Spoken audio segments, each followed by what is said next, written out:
best offense in the USFL. The reason? Herschel Walker. Walker ranks #1 in the league among the rushers with 1,473 yards in just 13 games. Herschel Walker also has 422 yards as a pass receiver. In short, Walker needs just 105 yards total offense tonight to go over 2,000 for his rookie season in professional football. The opponents for Walker and the Generals tonight, the Oakland Invaders, well, they're tied for the lead atop the Pacific Division of the USFL, and they have the top-ranked quarterback in the league at number 14, Fred Basana. Basana is completing better than 61% of his passes, and he's played every down this year, which has helped him throw for 16 touchdown passes on the season. Fred Basana, a definite threat for the Oakland Invaders at quarterback, the top-ranked QB in the USFL. In running back, Arthur Whittington, the Invaders have the third-best rusher in the league, and Amanda ranks in the top 10 in pass receiving as well. Whittington has scored 6 TDs this season, and he's run for 852 yards in just 13 games. Another offensive weapon for the Invaders, tight end Raymond Chester, is having his best year as a pro. The former Oakland Raider has caught 54 passes for 736 yards, averaging more than 13 yards a catch. Tonight, defense may take a holiday as Oakland's Invaders host the New Jersey Generals and Herschel Walker live on ESPN.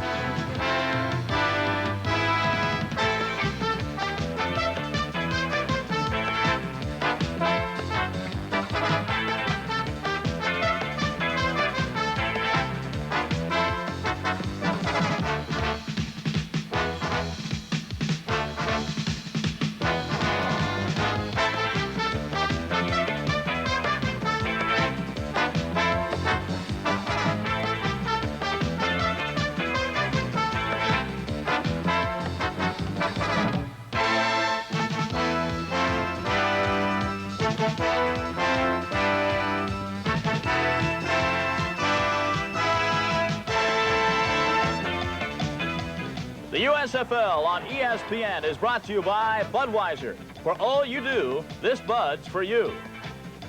Alameda County Coliseum and this week's Walker Watch on ESPN. Tonight, the Oakland Invaders try to stop the famed running back of the New Jersey Generals, Herschel Walker, who needs just 105 yards total today to reach the magic mark of 2,000 yards on the year. That figure would put him in select company indeed. For in all of pro football, only these men, O.J. Simpson twice, Jimmy Brown, Walter Payton, William Andrews, and Wilbert Montgomery have ever turned that trick. 2,000 yards in one season. Hello, I'm Tom Kelly. My broadcast partner is Don Heinrich. Herschel Walker, 105 yards. I don't know if you can stop him, but how does Oakland keep him from being the deciding factor in this ball game?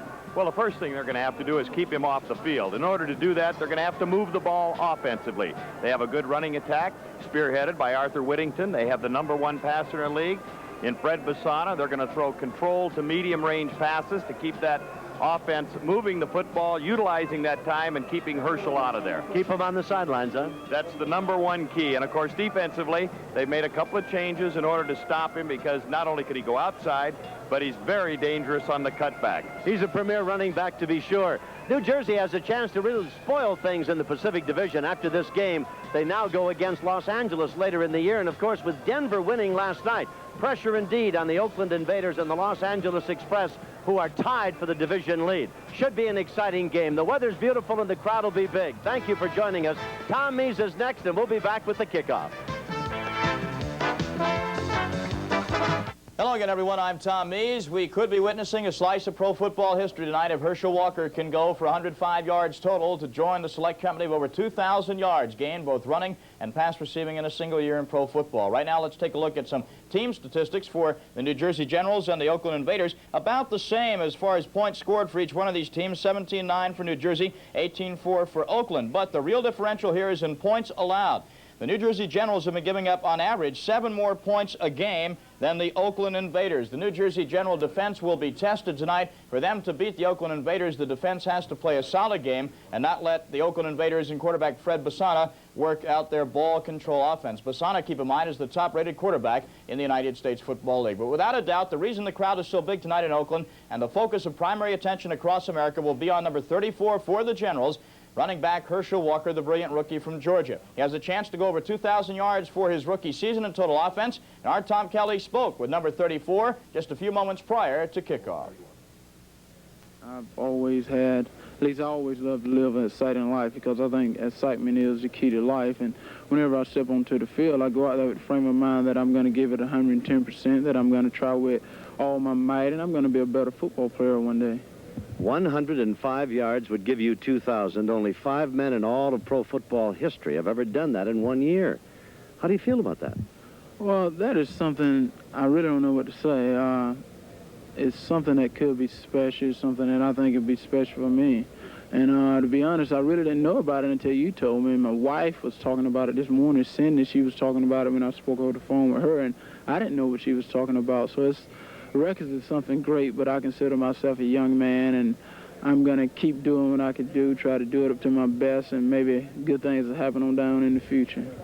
Isn't that amazing? Herschel Walker, really not reading the stats, I guess, in the newspaper, didn't know he only needs 105 yards tonight to go into professional football statistical history. We'll see if he'll get it in a moment. I'll be back with the starting lineups for both the New Jersey Generals and the Oakland Invaders in just one moment. This Bud's for everyone. Without further ado, let's go into the starting lineups now for both the New Jersey Generals and the Oakland Invaders. The New Jersey Generals offensive unit, of course, coached by Chuck Fairbanks. The offensive line will have Todd Thomas, Wayne Harris, Ken Hull, Troy McMillan, and Ted Cirillo. The wide receivers will be Tom McConaughey, Mike Freedy, and the tight end Sam Bowers. The running backs will be Herschel Walker, Maurice Carthen, and the quarterback number 16, Jeff Napple. The Oakland Invaders defense that will try and stop Herschel and the New Jersey Generals. The front three, Cedric Hardman, George Attia, and Monty Bennett. The linebackers will be David Shaw, Frank Manomaliuna, Gary Plummer, and Dewey McClain. And the defensive secondary for the Invaders, Derek Martin, Frank Duncan, Kenny Daniel, and Marcus Quinn. The Oakland Invader offensive line, Dale Markham, Frank Frazier, Jeff Harper at center, Steve Houston, your left guard, and Kurt Yonker will be the left tackle. The wide receivers, Wyatt Henderson, number 82, Gordon Banks, who ranks in the top 12 of the league's receivers, and the tight end will be Raymond Chester. And the running backs, Arthur Whittington, a man we featured just a few moments ago. He's a threat, along with quarterback Fred Basana, and the blocking fullback will be number 45, Jack Holmes. The New Jersey General defense, the front three, James Lockett, Tom Woodland, Joe Cuglieri. The linebackers, Rod Choate, Ray Kostick, John Joyce, and Mike McKibben. And the defensive secondary for the Generals, Mike Williams, Sam Sopp, Terry Daniels, and Eric Johnson. A big crowd is on hand at the Oakland Coliseum, as you can see. New Jersey and Oakland are ready for kickoff. So without further ado, let's go to beautiful Oakland, California. And we're going to have the kickoff of tonight's game with Tom Kelly and Don Heinrich live on ESPN. New Jersey Generals and the Oakland Invaders. We're at the Alameda County Coliseum here in Oakland, California on a beautiful afternoon. You can see the state flag of California and, of course, of the Invaders as it flies in a soft breeze. Temperature is in the high 60s, low 70s. There's Chuck Fairbanks, head coach of the New Jersey Generals. His ball club had a big win last week. John Ralston's team, who had an even bigger win, thank you. They beat the LA Express, meaning that they are now on top of the division tied with LA. And you're looking now at Thomas Lott out of Oklahoma. He's the center man on the return unit, and getting ready to kick it off is Kevin Shea. The Invaders in the blue and the gold. That's a pretty popular type color uniform here in the state of California. It's almost the colors of the state of California. It'll be New Jersey to receive, and the Generals will have the ball first. Shea is all set to go, and he advances on the football, and it's underway. It's a low line drive type kick. Bounces past Lott, picks it up at the 2 with the blockers in front. Here he comes. Nice move. Out to about the 28-yard line. Very nice return by Lott, and it'll be pretty good field position. Down there was Daniel. Down there also for the Oakland Invaders was Shaw, who was in to make the initial stop. And we'll see now about this New Jersey ball club, Herschel Walker, and his quest for 105 yards. I might add, for the benefit of our viewers, that we're going to chronicle this report on Herschel for you quite thoroughly tonight. We'll be watching him along with you. When he gets to 105, he's reached a station men among men. Boy, Walker goes in motion to the right side, and back to throw is Napple. Behind the line, the high lob comes out, and with it is Carthen, and couldn't hang on, knocked out of bounds with the ball, but to the 25-yard line. Not a very good pass by Napple at that point. He tried to lob it up in the air, and of course Carthen had to run under it. Carthen had caught 17 balls this season. They expect to utilize him much more today. They feel that clubs are keying on Walker so hard and so much that they want to try and mix it up a little bit. Where he is most effective, Radiate on the defense, first down. where he is most effective is in the screen passes, and they intend on utilizing that a number of times today. So the call of offside on the defensive unit instead of a loss of 4, why New Jersey picks up 5. So it's first down and 5 now. The ball out at the 34-yard line. Napple fumbles the snap and falls on the ball at about the 32. Something less than an auspicious start for Jeff Napple, who told us before the game that he was very pleased about being in a new uniform, in a new environment, a new setting, and he had 2 touchdown tosses last week. And I think, frankly, Don Heinrich, he had hoped to debut a lot better today than he has so far. Well, he's come out throwing a little bit poorly in that first one. Must be a little bit nervous because he mishandled that last snap from the center. So second down and 6 now. New Jersey, they're in the white, trimmed in red, and of course the Oakland Invaders in the blue and the orange. That's Tullis coming in motion, and Napple back to throw. Nice protection. That's out to the flat. Walker, 30, and back to the line of scrimmage, and nothing more. Walker gets back to the line of scrimmage, and over there on defense was Manu Maliuna, the principal leader of the defensive unit, number 54 for the Oakland Invaders. It's going to be third down and 6 at the 34-yard line. Good force by Derek Martin on the corner, too, because he got right up into that screen. That's the best way to stop a screen, is to get it before it does get started, and certainly a guy of Herschel Walker's abilities. At the 33 of the New Jersey Generals. It is third down and 6. Wide to the left side is McConaughey. Napple quickly back to throw, sets. Got his man open, and it's up to the 45 of the Oakland Invaders. McConaughey was there.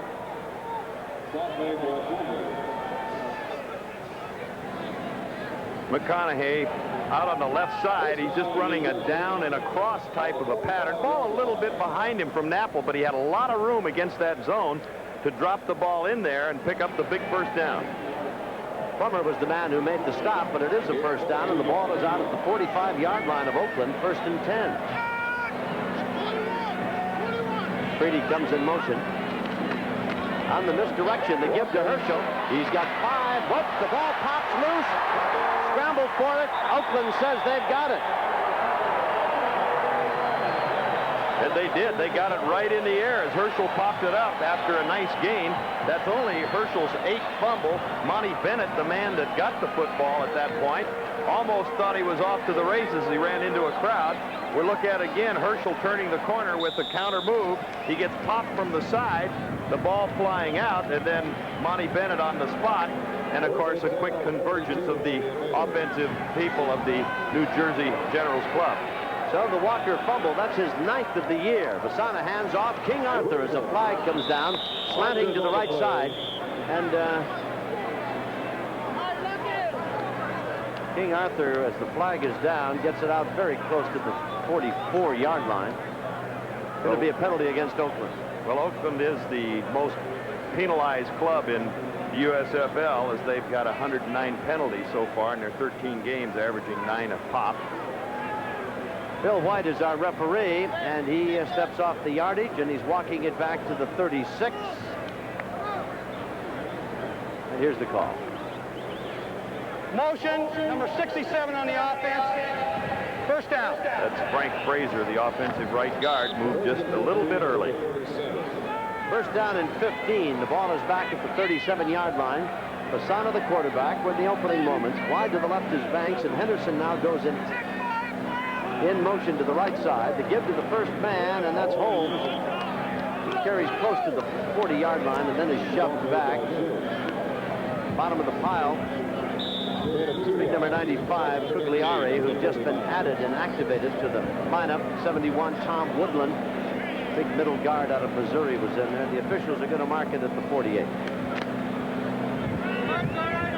Joe Cugliari, 95, the defensive right end, as he's driven down the line, and he gets a little help from Kurt Yonker, the offensive left tackle, to push him into the play. They marked it at the 39-yard line. Second down and 14. No score. Opening possession for Oakland following the recovery of Walker's fumble. Quick slant in. At about the 43-yard line, the man with the football making the grab coming across was Banks. At the 43, Kostic, the linebacker. out of the backfield with Vasana, just a quick down and in. They cleared it out as a delay, and Banks coming underneath as Kostick quickly jumped on it and kept it to a very minimal gain. They're calling it 3rd down and 8. The ball is at the Oakland 44-yard line. Vasana, 16 touchdown tosses. He's been intercepted 12 times. Best percentage, the best passer in the league, and he has time, and he's got a man, threw it too far. Come back, sideline, down and out. Banks was the man they were trying to get the football to, but he was just a tad short. And coming up on defense, covering was Mike Williams, 4-year pro out of Texas A&M, number 29. Dropping back is Lott. Lott back to receive as New Jersey will get the ball back now. And the number 1 punter in the league, Santali, gets set to kick it away. Lott did to receive. Talley is having just a remarkably fine season. 43.8 yards per try. And there's Lott, whose return is not quite 7 yards. 10-man front set up by New Jersey. Big rush. Woo, down goes the punter, and a flag comes down with him. Lott takes it in full stride, turns and comes up the sideline, steps out of bounds at the 21. But it's academic, friend. The ball's coming back. We're going to have a roughing the kicker call, and with it will come a 1st down for the Oakland Invaders. Well, there was really no reason to hit Talley at that point because they couldn't get to the football. And instead of going in the area of where the ball was going to be kicked, they went right at Talley and obviously hit him, which will give the automatic 1st to the Oakland Invaders. Number 47 on the defense will be 1st down. Well, and they walked off a ton of yardage, too. That's a personal foul they called, not roughing the kicker. They took him for 15. Ball is at the 42-yard line of the New Jersey Generals, and Oakland with a big penalty move has a 1st down at that point, 42. No score, opening period. Banks is set to the left. That's Raymond Chester, the tight end, in motion. Whittington squirms his way inside to the 37-yard line, coming up to make the stop on him there. Number 95, Cuglieri. And, you know, as he broke the line of scrimmage, Don Heinrich, Whittington looked as though he had a lot of room to run, but at that time, squeezing through there, he was kind of off balance and stumbled and went down. Well, he had to break behind the block of the offensive left guard, Steve Houston. And that's what happened. Kostick, the linebacker, moving into the play. You can't see Whittington coming into it just late there, and then, of course, breaks the tackle of Kostick, gets a couple extra. Vasana back to throw, comes out in the flat, pass complete, and it's out of bounds at the 30-yard line, and that's Henderson, Wyatt Henderson, who has been kind of a forgotten man with this Oakland ball club the last couple of games, I think probably because he's dropped a few that should have been caught in the minds of his coaching staff. At the 31-yard line, that's a pickup of 6, and the Oakland drive continues. 1st and 10. Wyatt had 40 catches and 8 of them for touchdowns, but they did not get him the football a week ago in the win over L.A. He seems to have found his way back into the good graces of the offensive scheme of things. We'll see how he does the rest of the afternoon. 1st and 10, Oakland on the 31-yard line of New Jersey. Arthur Whittington bunched up at the line of scrimmage and thrown down, and the man who hit him first was Schultz, and Cugliari was there as well. He's from Indiana University, not the University of Indiana, but Indiana University over in the state of Pennsylvania. He's 6'3" and 265 pounds, Cugliari, number 95, and he's a new addition, at least on the roster of this New Jersey General football team. Mark it to the 30, 2nd and 9. Well, they didn't get much there, but Coach Doug Gerhardt, who calls the plays, the offensive coordinator, in this drive, has a chance to keep moving the football, and he's doing it fairly well. New Jersey really has not been the best defensive team in this league. The last little note you saw showed a 12th in defense against the rush. Vasana straightens up, a quick look in at the 20, pinched down at about the 19-yard line. Well, Henderson, we talked about him a moment or two ago, Don Heinrich, and they really are going to go to him today, I guess. Well, it's just a 3-step drop by Vasana with the flow of the backs going to his left. He's hitting Henderson on a quick post move, probably the toughest coverage in football as far as a defensive back is concerned. They ran it very effectively. Henderson has not had as many good games of late as Gordon Banks. That time a big catch. Banks is wide left, Henderson in the slot left, and now the I formation, and Chester's the tight end. Now Henderson goes in motion. Vasana gives it to Holmes, is up back, and the big guy is met just inside the 20. Hit there and driven back by Kostick. There also on defense was Joyce. Kostick and Joyce are the inside linebackers for this New Jersey ball club. Steve Houston, the offensive left guard, second man in. Number 66, driving straight out. Pretty good leverage position, but a good move over there by Ray Kostick to play off of him and, of course, make the play on Holmes. Henderson wide to the right, and Banks is set to the left as Fasana comes to the line of scrimmage. The New Jersey 19 as Banks is split. Fasana's going to the air. Over the middle again, the quick look in, and again, beautifully thrown, and we've seen it before, and it comes right back with Henderson. That's back-to-back almost, with a little play up the middle by Holmes, sandwiched in between, and they're running it very effectively. Down to the 12, a gain of 7. Well, they changed up this time. Instead of the quick post to Henderson, that time they had Raymond Chester, the offensive tight end, number 87, clearing out the area. Then Henderson just delayed, came underneath. Fasana hit him to, again, a nice controlled short passing game working for the Invaders. 4th in the league in passing. There's no score. Nice drive by Oakland. We've got Aldridge in now, number 43. He's the up back. The pitch is to Whittington. He's got some yardage inside the 10 to about the 8-yard line. Good block by Aldridge, who had come in just a moment ago, and Arthur drives it inside the 10, and it's going to be a 1st and goal. Excellent block by Aldridge, the man on your left. As you watch it, number 43, he will turn upfield, and right behind him, Whittington, you'll see the man cut down there, the safety at that point, Eric Johnson, but a fine block at that stage by Jerry Aldridge. So it is 1st and goal now for this Oakland ball club that started the drive on their own 42 after recovering a fumble by Herschel Walker. Wide to the left is Banks. Chester goes in motion. Fasana pitching to Whittington. He's at the 10 and pulled down. Very good defensive play, and in there very, very quickly was Kostick.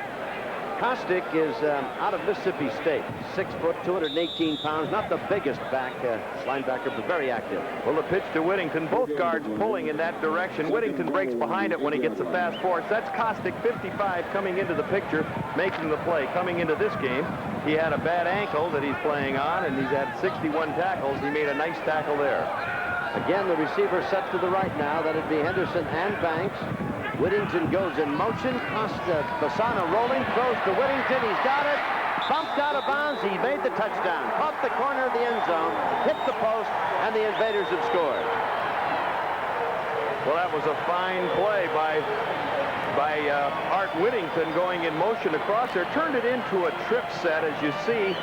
Fasana rolling to his right. You cannot see Whittington. He comes into the picture after the catch. Terry Daniels a little far off, but Whittington outlegs into the end zone. When they went to that trip set at another angle, as he's catching the football, you cannot see the two outside people who kind of screened the safety and the linebacker to that side. Almost a pick-type play, but well executed at that point by Fasana and Whittington. I think you've got to give New Jersey a big assist all the way, from Walker's fumble to the roughing the punter call that kept the drive alive. But Oakland took advantage. Oakland billboarded taking advantage of it, 58 yards, as they came up with the touchdown. I want to remind you, first quarter is being brought to you in part by Dodge Cars, America's driving machine, and Dodge Ram tough trucks. So the drive went 58 yards, and of course, 2 very big plays. One, they got the football back when Walker dropped it, and 2, the roughing the punter call gave them a big personal foul, 15-yard walk-off. They, being Oakland, kept the drive alive. But they did take advantage of it all, and Fasana now has 17 touchdown tosses on the year. There's Lott receiving to the 10. 25. Boy, runs into a lot of blue jerseys, doesn't he? Big number 55 down there on that special team is David Jefferson. He's a Miami, Florida outside linebacker and a very, very tough customer. You know, you mentioned, Tom, going back to those penalties. How many times in your long career that you have seen a penalty on a 3rd or a 4th down situation to keep a drive alive when they have a club stop and then go on down and get 6 points out of it? I don't think coaches regret anything as much as a team making mistakes. The other guys beat you, that's fine. But if you beat yourself, there's something you can hardly reconcile. There's Walker on the sweep, carries over the 25 and out very close to the 28-yard line. Wally Maliuna was there to make the stop, coming over on defense for Oakland. They're going to mark it at the 20. 8-yard line, just over the 27, call it the 28. You know, talking with Ron Lynn, the defensive coordinator for Oakland, he said they want to use a patient defense. On the other hand, Herschel Walker is a patient runner. He doesn't rush anything. When he sees the daylight, that's when he accelerates. Indeed, he's a very deceptive runner, but what a magnificent one he is. Basana rolling to his right, looking, cocks his arm, throws it away. Boy, did he get some pressure. I mean, all of a sudden, Basana was all alone, and then he was wrapped up in the arms of big George Ataya, the middle guard, 6'2", 256-pounder out of LSU. One reason they traded Bobby Scott to Chicago, they felt that Jeff Napple was a more active quarterback back there, not only if he's passing from the pocket, but as just seen where he started to roll out. Good coverage by the defensive secondary of the Oakland Invaders that time, as really Napple had no place to throw the football. Tullis is wide to the left, and Slauson is in the slot on the left side. Napple has Walker and Carthen behind him, and Jeff's back to throw. Batted away at the line of scrimmage, incomplete. I don't know but what either Ataya or David Shaw got an arm on that ball. Somebody really changed its direction perceptibly. And we turn around with a kicking situation now for New Jersey.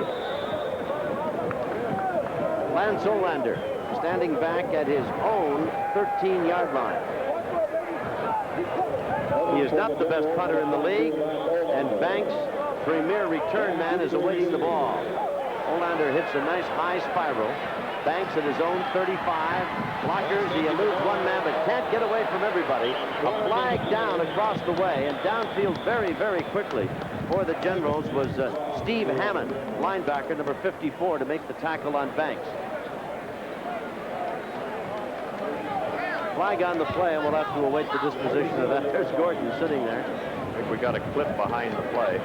The indication from referee White, an illegal block on the return team. They've got the ball at the 30, and they're walking it backwards from there. Trying to pick up the number of the man that got clipped, but they're hard. Illegal use of hands, number 42 blue during the run back. It'll be first down. They're very hard to read these numbers that the Oakland Invaders have. All right, 7-0 in favor of Oakland. We'll be back with more after this. ESPN continues its live auto racing 83 coverage with Parks Rex May's 150-miler, the first kart race after the Indy 500. Many of the top racing drivers will be there, including the defending champion Gordon Johncock.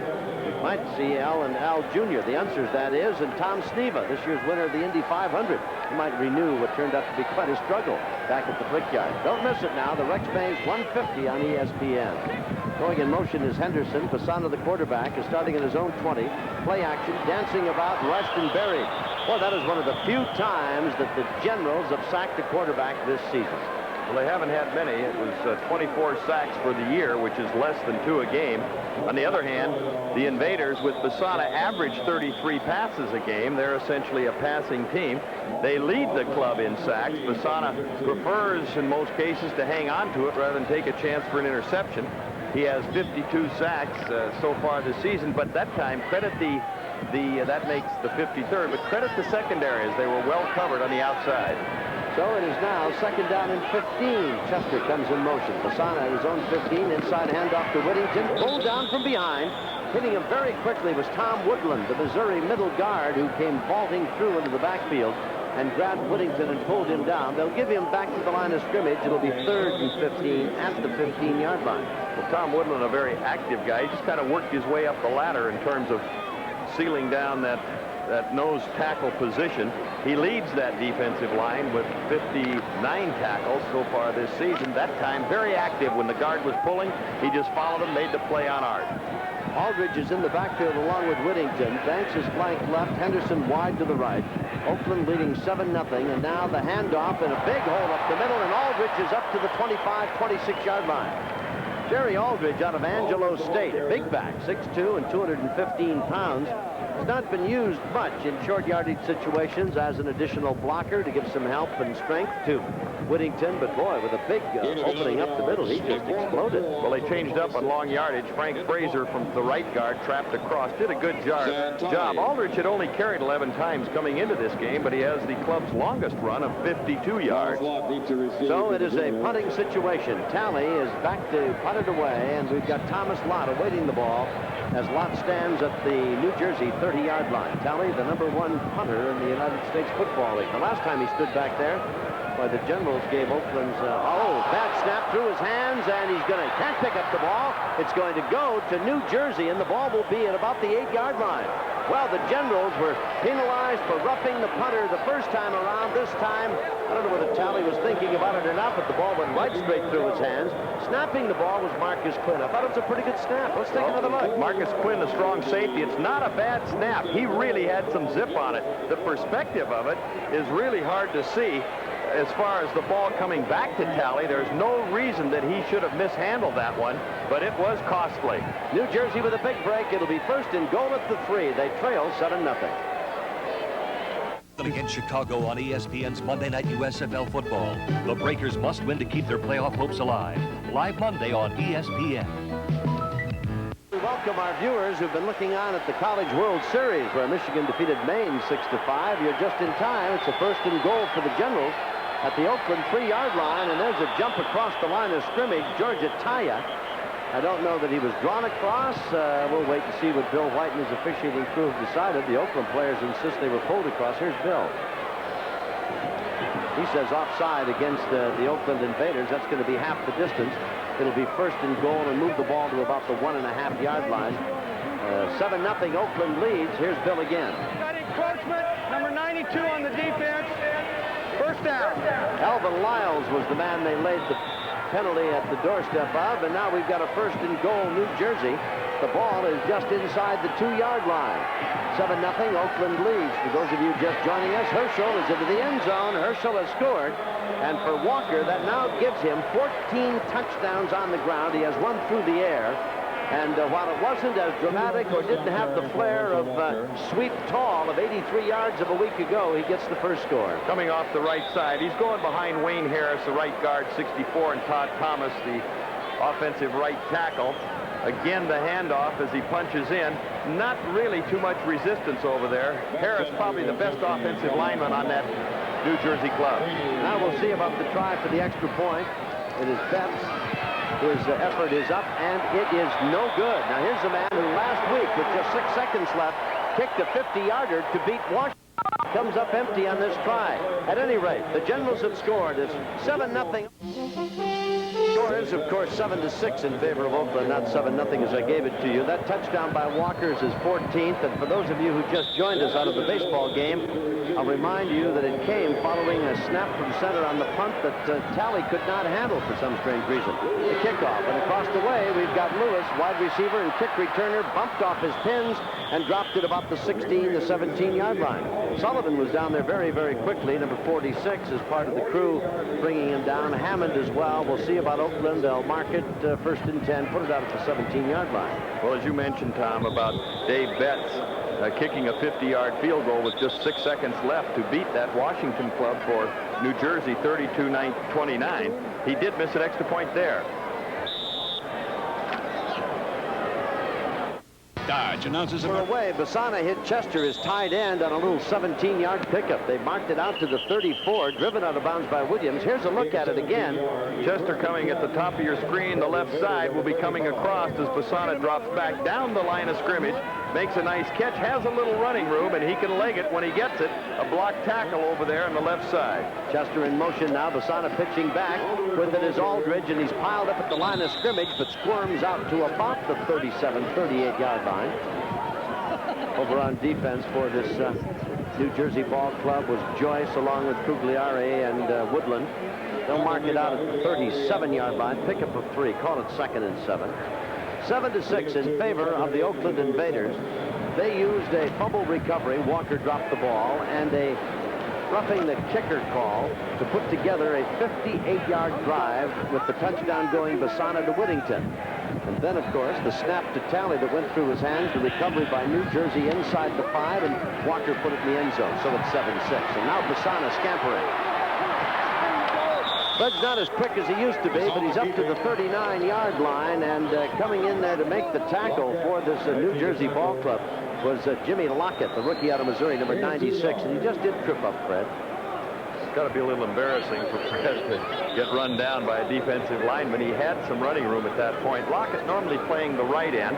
but they had an injury earlier, so they moved him to the left side. Originally, he was a draft choice of Birmingham, but then Chuck Fairbanks traded for his rights, and he's been pretty instrumental in that defensive unit since the start of the season.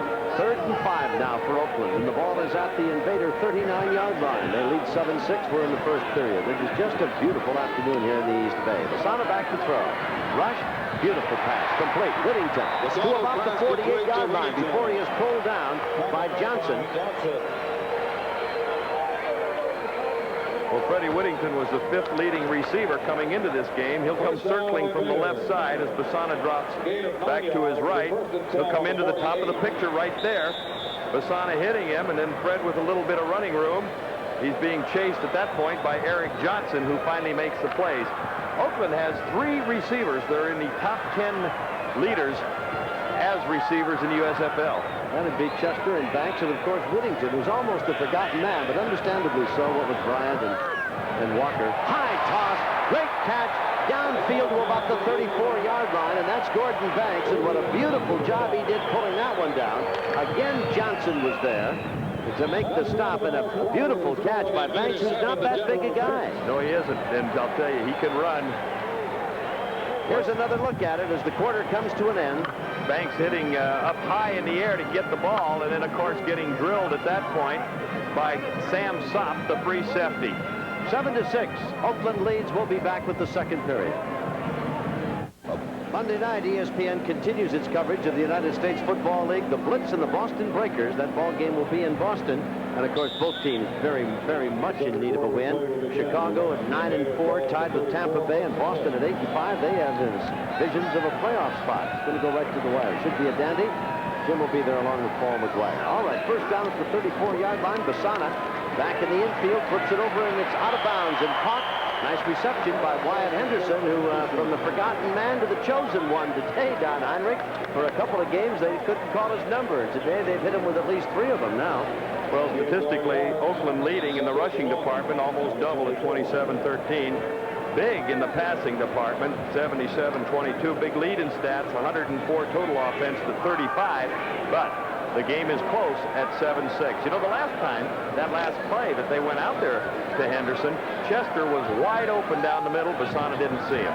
It is second down and inches. The ball is just at the 24-yard line of the New Jersey Generals. 7-6 Oakland. Basana to throw it again. Has time, gets hit. He's got it downfield, and it is caught for a touchdown. Wow, he just did get it away, and Raymond Chester had it, and Basana's lying flat on his back at the 35.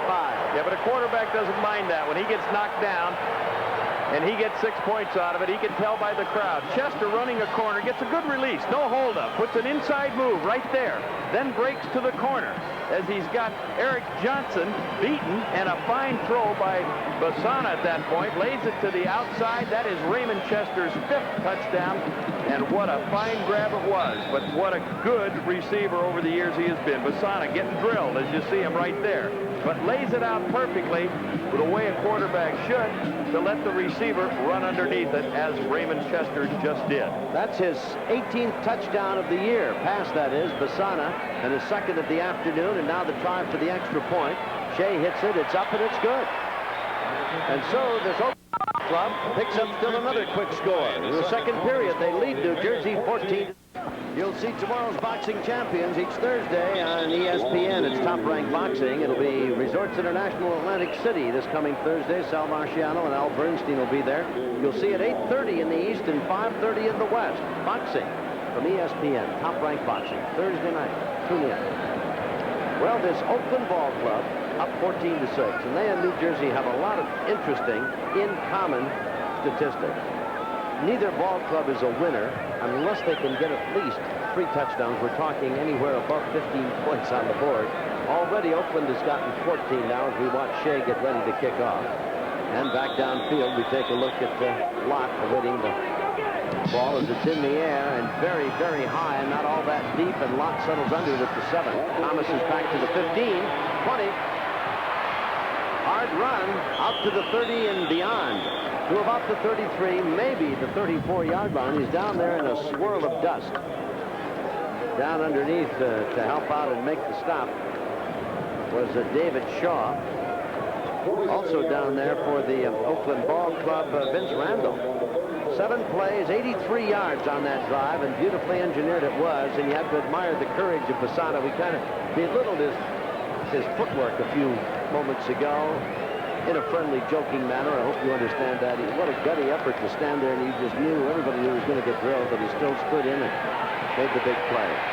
Napple behind the line tried to hit Walker and threw it behind him. Jeff seemed to have a lot of time to throw the ball.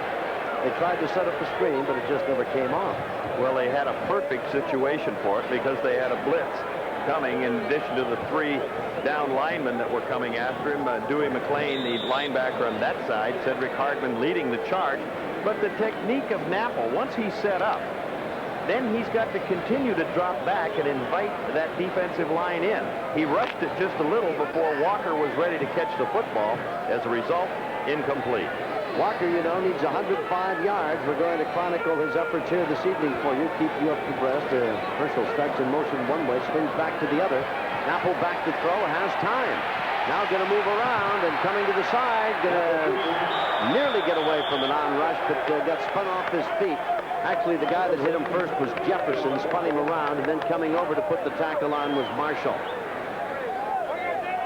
Ted Cirillo, the offensive left tackle, 75, with Cedric Hardman, doing a good job. He had not had any contact, got a hand on him, but he forced Napple to step up inside. He had been their starter early in training camp. He had a knee scope. He was out the first part of the year, did not have a bit of contact until a week ago, where Chuck Fairbanks, who did not believe in any scrimmaging in the early part of the year or through their training period, had a scrimmage specifically to get Cirillo some work. Wide to the right side, number 85 is Slauson. New Jersey's Napple is back to throw. Walker throws a block to protect him. The pass is short hopped across the way. Tried to get it to Slauson at the 45, and Napple is short with the toss, and New Jersey's going to be forced to go to a punting situation.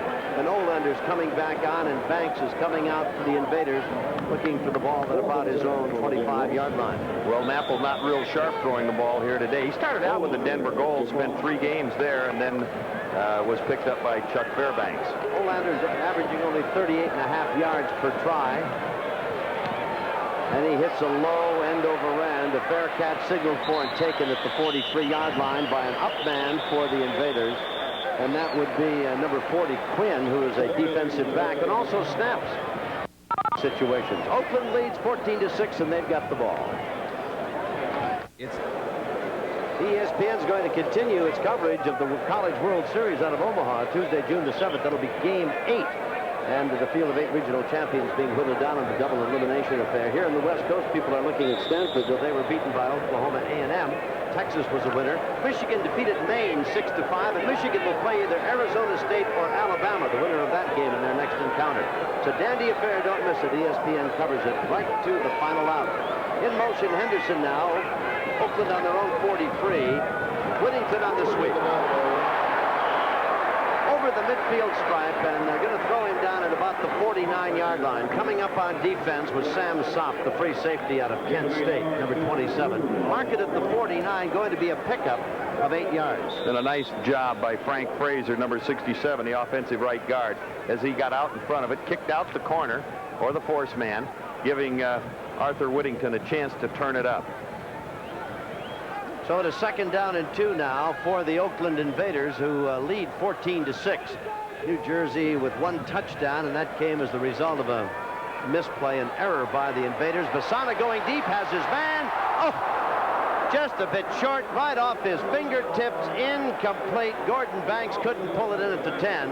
But I tell you, had Bassano been able to throw it a little better, he had Mike Williams beaten rather badly. He certainly did. And Gordon Banks, an Olympic sprinter when he was in college, just blew right by him at that point. And I'll tell you, that's one Fred Bassano will be thinking about, not only through this game, you got to forget it temporarily, but after this game is over, he's going to say, oh, I don't get many gifts like that.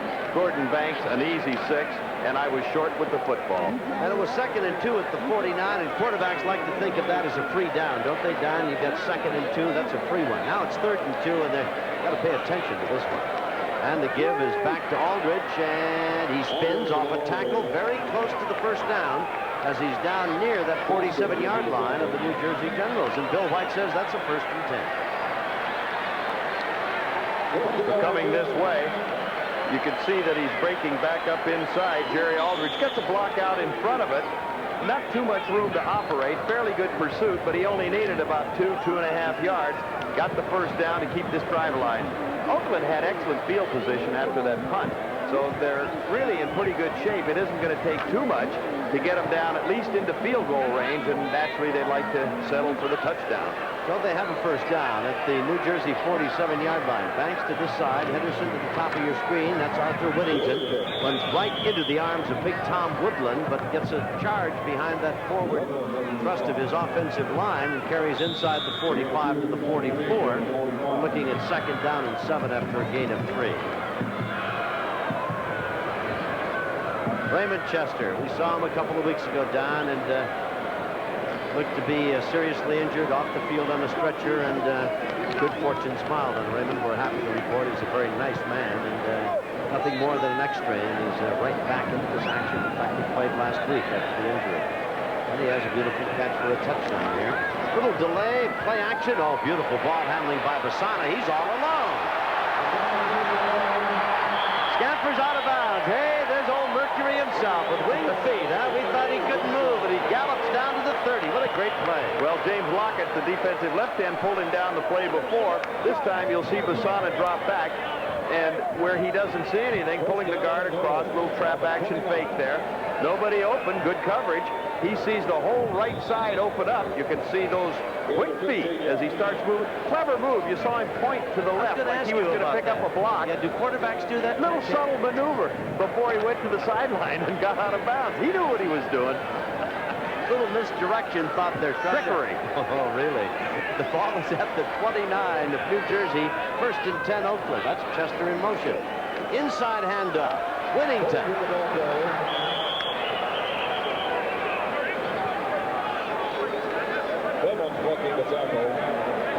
Over on the coverage, number 85.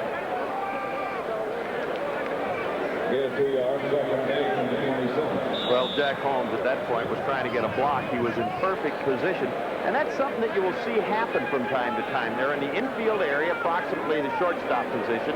And as Holmes tried to kick out on it, he lost his footing just a little bit. It isn't like running on grass. And unfortunately, stripped the blocking so that Fred went nowhere. So it is 2nd and 8 at the 27-yard line. And Basana back to throw again, has 2 touchdown tosses. Intercepted. Threw it right into the hands of the defensive back, and bringing it back downfield is Williams, who's over the 40 to the 41. Basana with his 13th interception of the year. He has 2 touchdown tosses today, but he hit that defensive back right between the numbers. Well, Mike Williams is the leading interceptor. He has 5. That makes 6. He's 7th in the USFL. The secondary dropping back to see the 2 safeties at the top of your screen taking the outside areas deep. The others 4 across the board with the linebackers and the corners that were dropped there. But Williams, who's in the short zone, stepped right in front to pick it up, grab the football, and then the ever-present Raymond Chester recovers beautifully. He don't like it, but he made the tackle. So the Generals have it, though Oakland leads 14-6. 10.5 minutes remain in this first half, but it's a 14-6 game. Oakland leading, and the Generals, who've not been able to mount much offense, have taken advantage of one big break for their touchdown. Now they start at their own 40-yard line after the Williams interception and return. Napple hands off. Herschel Walker steps over the line of scrimmage and then is hustled to the turf as he was hit very hard. The initial tackle in there made by Plummer. Mark it to the 48. Excuse me, 43, making a gain of 3, 2nd and 7. Walker getting 3. He's after 105 yards. Chuck Fairbanks on the far side. Coach of the New Jersey Generals. They're 4-9 coming into this contest, and Oakland, of course, 6-7. 2nd down at the 43-yard line. That's Bowers, tight end in motion. Napple to throw. Has his man Bowers, and looking back into the sun, Bowers lost the football and makes a diving, though unsuccessful effort. Look, he looked right back in the sun and missed the ball. I'm sure of it, Don. Well, you know what, outfielders, because that's essentially towards the center field area face when a ball is hit that way in a late afternoon game. Bowers, who is really open right there, you see him moving into the football, but it was just a little to the inside. Saw he was going to get hit by Marcus Quinn, the strong safety. Bowers has excellent speed. He's a 4'6" guy for his size. Fine tight end. So it is now 3rd down and 7. The ball at the 43. Napple back to throw. Sets deep. Pumps. Hits. Down he goes. Well, the ball comes loose, but they're blowing Napple dead with the ball back at the 34. Well, you have two situations. One club, the Oakland Invaders, lead the league in sacks, which was 52 going in. They've had 1 so far. On the other hand, the New Jersey Generals, not all Napple's fault, since this is only his 2nd start. You see him stepping back into the pocket to throw the football, getting good pressure on the inside. George Ataya gets over there. Cedric Hartman moving in. And, of course, a little more help on that side at that point by the Oakland Invaders to try and get to him with Dupree Marshall jumping on the pile. Olander to punt it away now for the Generals, and he hits it, and it's a better effort than he had the first trip around. And a diving attempt and a fair catch by Banks, and he loses the ball, and it's rolling. It's going to be picked up by the New Jersey Generals, and they cannot advance it. And the ball is going to go to New Jersey, and it'll be at the Invaders' 32-yard line. So the kicking game has been a bit of a downfall item for this Oakland team. First, the ball goes through the hands of Talley. Oakland gets it inside the 5 and scores, and now here's Banks. Generally a sure-handed return man, and maybe the sun got him a little bit. I would say so. Olander getting it away. Not a particularly long kick, fairly high. You can see Banks signaling for the fair catch, looking almost directly into the sun. The ball dropping a little bit short. He tries to make a move for it. Does not get it. Excellent field position for New Jersey and a big break. It'd make it 1st down on the Invader 34-yard line. Herschel Walker head down to the 30 and pulled off his pins there. Duncan was there. Also in on the stop, Frank Maliuna. Coming over to help out Randy McClanahan, number 57, longtime pro player with the Raiders, who performed here in Oakland. And there's Herschel. Needs 105 yards. You see that he had 1,494, 422, needs 84 now to get to the 2,000 mark. The ball is at the 30, 2nd down and 6. Walker. And by one leg, he slipped inside the 30, though. Carthen tried to throw a block for him behind the line, but Jefferson was the guy that refused to go down and got just enough of Herschel to knock him off his pins. Another yard. Carthen essentially a blocker for this ball club. On the other hand, he has scored 3 touchdowns rushing himself. Has a bad shoulder going into it, but they feel that he is a strong blocker back there. Tullis is wide to the right, and to the left side is Slauson. High formation, and Walker's the tailback. 3rd and 5. Apple to Walker. Gets hit, short of the 1st down. Good pressure defense by the Invaders. Quinn came up. Over there also was McClanahan, 57.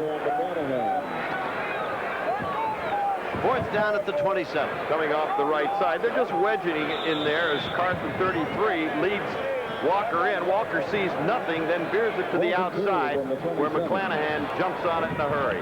Plummer was the guy that got enough of Herschel to slow him down so the rest of the fellows could treat him like free lunch.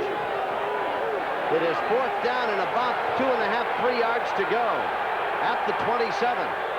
14-6 Oakland, and New Jersey needs this one. Herschel can't get the 1st down. He's at the 25. Boy, the Invaders defensive unit had him surrounded. He did well to get 2 yards. Well, they did a great job as Frank Maliuna came across to make the play. It's a counter move by Walker as he steps to his right. The top of your picture, 34, moving to his right. The right guard pulling. Wayne Harris will be out in front of him, trying to get the block. Walker turning it inside. Good penetration by the defense, good pursuit, and good flow to stop Walker short. So Oakland, despite the bobbled catch by Banks, gets the ball back on their own 26-yard line. Straight ahead Whittington. Daylight, so he comes outside to the 32, where Lockett is there to bring him down. And along with Lockett, coming out to help out was Terry Daniels, number 24. Remember, halftime here, Tom Mees will have the big plays. Ford presents our special halftime feature, and Tom will be there to tell you all about it. The big plays at halftime. At the 31, a gain of 5. It'll be 2nd and 5, Oakland. They lead 14-6. 2 touchdown tosses. Bassano to Whittington, Bassano to Chester. Wyatt Henderson in motion. Basana out in the flat. Ball caught by Banks. Eludes a man to the 40. Coming over to make the stop, number 56 in the white of New Jersey is Rod Choate out of Oklahoma, 7-year pro. Well, this is exactly what Doug Gerhardt said. The quick out by Banks down about 5 or 6 yards. The corner on that side. Mike Williams way too far off. Basana executing it perfectly. A little 3-step drop outside. Nice piece of yardage. Banks is set to the left and Henderson to the right side. The ball is at the Invader 40 and we've got a first down for Oakland. Whittington on the reverse. Yeah, gives it to Henderson. Wide on the sweep. Wyatt's at midfield. To the 40, to the 39-yard line. Oh, the crowd loves the trick plays. Up to make the stop, Sam Sopp, but a big gainer down to the New Jersey 39. And Basana, the quarterback, got a block out in front of it. As you look at it again, handing off to Arthur Whittington. Then coming back with Wyatt Henderson on the exchange. And if you look in the right corner, you might pick up Fred Basana getting a block. Out in front of that, of course, is Frank Fraser, who is helping out. So a good job by Henderson. Not bad for a guy that started as a defensive back in pro football, now a wide receiver. 21 yards on that one. First down at the 39. Basana with protection in time. A high grab by Chester. Inside the 25 to about the 23-yard line, and Williams dumped him off his feet there. And this Oakland Invader offense really rolling into high gear with almost every possession they've had. They've turned it into something good for their ball club. To the 25, a pickup of 14 yards. Well, a big stop on Herschel Walker the last time on 4th down. Once again, the offense of the Raiders just kind of nickel and diming them, keeping to the possession passes and running the football reasonably effective. So they've controlled it, kept Walker off the field. Coming in motion is Lewis to the right side. And with the ball, Whittington to the 20. Johnson makes the stop. Good block by Steve Houston, the offensive left guard, too, as he was pulling and coming that way on the sweep. Get a ground level look at it, coming right into your living room. The handoff to Arthur. And you can see just a little bit of Houston as he stepped into the hole and logged it. And then, of course, the New Jersey defense jumped on Arthur after about a long 4. Wyatt Henderson wide to the left, and Banks is set to the right side. 2nd and 5, Oakland at the 20-yard line. Basana. Again, almost intercepted, though he was going over the middle for Henderson. On defense, number 59, who had stepped in there, was Maurice Clemens, a 1-year pro out of Kent State.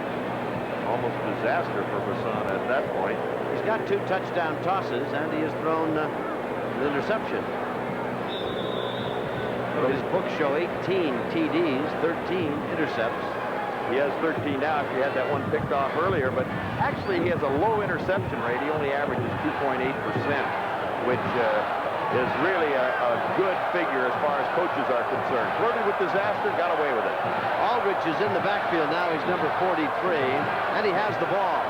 And he was hit almost immediately. Big number 91, Skillman, was there to grab him just as he got the handoff from Basana. And Rod Skillman reacting very quickly out of the middle or nose tackle, middle guard spot. The ball goes down at the 21, loss of 1, so it's going to be 4th down. And we'll see about Shea now in a field goal try. He's going to put it down at the 28. Basana will hold and be a 38-yard try. Shea is 11 of 22, and he has kicked a 45-yarder as his longest. So this one will be a 38-yarder. Line is set. Shea hits it. Got the distance. And it's good. So Shea hits it through, and Oakland ups its lead now. The Invaders 17 and the New Generals 6. We'll be back after this. Live coverage of the Soccer Stars of tomorrow. That'll be the 1983 World Youth Soccer Championships for the Coca-Cola Cup. 16 nations, teams of players under 20 in Mexico City for the competition, and ESPN will be there. The United States and Poland in the opening match. The kickoff, and Lott takes it to the back line of the end zone, touching it down there. The ball will come out to the 20, and it'll be New Jersey's ball, 1st and 10 at the 20. 74 yards on that last drive that ended up with a 38-yard field goal by Shea to make it 17-6 Oakland. You know one thing about Herschel Walker, where the Oakland Invaders offense has done a good job of moving the football and keeping it away from Walker, keeping him on the sidelines. When he has been in, they've managed to shut him down, but he's the kind of a guy you never know. He can bust one, and it's adios. So he's in the tailback spot. He has 25 yards now. He needed 105 coming into the game. Now he goes in motion out to the right side. Apple, the quarterback, back to throw, dumps it behind the line to Carthen. To the 20, to about the 23-yard line, where he is hit and wrestled down in the dirt by David Shaw. Using Herschel as a bit of a decoy there. Mark it to the... Bring it in, put it at the 23, call it the 24-yard line. It'll be second down and 6. Wayne Harris, who was trying to help out a little bit there as they went with the quick screen out to the left side and tried to pull him out of there with Walker. And he's got the ball, and he's got some yardage over the 25, out to the 28, maybe the 29. Plummer was over there. Plummer, the most active linebacker for the Invaders, leads the team in tackles. He's always near the ball. 53 yards, 8 plays, and the field goal by Shea. It makes it 17-6. They think the coaching staff, Ron Lynn, that Plummer is the most consistent. You say the leading tackler. He has 117, and he's making the transition from a down lineman to a linebacker. Ball is at the 29. The pitch is back. Walker looking for the first down. Plummer hits him and stops him. So again, Walker is stopped, looking for the first down in a big situation. Key play time. So Plummer's the big guy, and Walker comes up empty. Well, good pursuit by Plummer at that point. You see him coming off of the field. Harris pulling from the right side, number 64, throwing a block out there. Gets a nice block, but Plummer, who on the pursuit, after the block on Kenny Daniel, the left corner, Plummer filling it quickly. So it's 17-6. Oakland will be back. So the Oakland defense has been superior, at least in the early going here now, to Herschel Walker on 2 big occasions. One, of course, being when New Jersey had driven deep into Oakland territory. They've stopped Herschel looking for precious first down yardage. Well, they have 3 timeouts, the Invaders do, when they get the exchange of this punt. And I would expect that they would continue to work on the corners who are playing soft for New Jersey, stopping the clock and preserving those 3 timeouts. Olander to kick, flag down. We're going to have an offside against Oakland. And Banks is waiting for the ball. It bounces and skips out of bounds at the 26. But I dare say that Oakland's outside man on the right side was offside. Cedric Hardman looking on, number 86 on your screen. And that would be a first down, I think. It is indeed. Green getting his hands up, pops it way high in the air, and had it not gone away downfield, there was a good chance that Oakland could have gotten that thing in the air. So it's going to be second down and 10. Walker now needs 49 yards. You see his rushing total of a little over 1,500. He's 448 on catches, and he needs just a handful more. The second down and 10. Napple to throw. Comes over the middle. Walker's got it at the 35. To about the 32-yard line. That's going to be a pickup of 7 more. And it'll be third down and 3. Looks like there's a man injured over there for the Oakland Invaders. Plummer again was the guy that made the stop coming across. And as I look down, it is Plummer, I believe, that is shaken up and injured. Well, he's been a durable player right along as a down defensive tackle. It is not Plummer, Don. I didn't think that you could hurt a defensive lineman. Monday, ESPN continues its coverage of the United States Football League with a dandy for you. Chicago at Boston. Chicago, of course, with a record of 9-4. And they're tied with Tampa Bay, pending weekend play, of course, in the Central Division. Boston, with a mark of 8-5, they've got big designs on a wild card playoff spot. It is indeed Plummer that was shaken up. So it'll be a classic matchup. George Allen's veteran ball club and Dick Curry's talented young team that finds a way to get it done. They're 8-5, the Boston Breakers. 9-4 for Chicago, and Jim Simpson and Paul McGuire will bring you all the action Monday on ESPN. Well, that was an injury timeout, so the New Jersey Generals did not have to waste one, so they still have their 3 with 1:15 to go. But a big third down and 3 now. Do they give it to Walker? They're at the 32. Napple rolling, gets a block, throws it down. It is intercepted.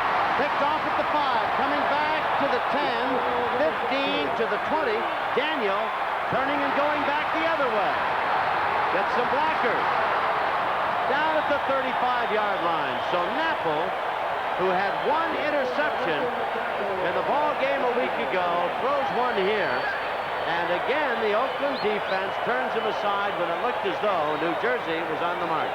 Well, rolling out to the right. A good block out in front of it, cutting down the linebacker. He should not have thrown it. He obviously had his intensity and his sight zeroed in. Did not see Kenny Daniel coming across as they were in that double zone. He brings it back up the right sideline.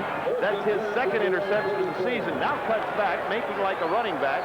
Sees some daylight, but it looks like he's just running out of gas at the end. Back to throw, Basana leading 17-6. Pass complete. Aldridge upfield to the 39. It'll be a pickup of about 5 yards. It'll be 2nd and 5 at the 39 for the Oakland Invaders. Daniel intercepting Napple. Hustling off the field on defense, Woodland. Basana back to throw, closing 2 minutes of the first half. Whittington giving ground. And now hurried out of bounds at about the 47-yard line, but King Arthur does have the first down, and the clock stops with 30 seconds remaining in the first half. He had pretty good yardage on the initial reception, then gave ground and hustled for the sidelines, fought it back to the 47. First down. And no doubt where he was in that field, he knew exactly, because as he caught it coming over the middle, his every intention was to get to that sideline, get the yardage he could get out of bounds. Smart playing. First down, Oakland. The ball on the Invader 47. They lead 17-6. 2 Basana touchdowns on the 37-yard field goal by Shea. We have 1 touchdown for the Generals. That was a 1.5 yard plunge by Herschel Walker. Basana chased. Running for his life. Out of bounds at the 41. A loss of 6. 2nd and 16. But the clock now shows 7 seconds having elapsed on that scamper about. So it'll be with 23 seconds remaining in the half, and Oakland a bit further away from the New Jersey goal line. And Mike Weddington, the right linebacker, the rookie out of Oklahoma, was the man that had the heat on Fred Basana, chasing him out of there. Took just a little bit too sharp an angle to the inside. Fred showing a little bit of footwork just to duke him. Took the loss in order to stop the clock. So, 2nd down and 16. Oakland on their own 41-yard line. Fred's back to throw. Comes out in the flat, complete at the 40. Aldridge is over midfield to the 49-yard line. Coming up on defense, John Joyce. We've got 13 seconds remaining, and Oakland is taking time with the ball on the New Jersey 49-yard line. Well, you have to wonder a little bit. They had 3 timeouts, now 2, and you would think they would have used them a little bit quicker, not letting that clock run down as it has. They could have used them much more intelligently, and the same thing would apply for the New Jersey Generals when they had the ball prior to the interception. Exactly the same thing. They were just utilizing that clock and running it down rather than taking advantage of those timeouts, trying to figure out, well, what do we want to use against them? They're getting double coverage, usually 5 defensive backs out there. So they should stop and consider what they want to come with. Tom Mees will have Ford's halftime feature, The Big Plays. It'll be coming on at halftime of this ball game. Stay tuned for that, plus a recap by Tom of all the action of this opening first half of play.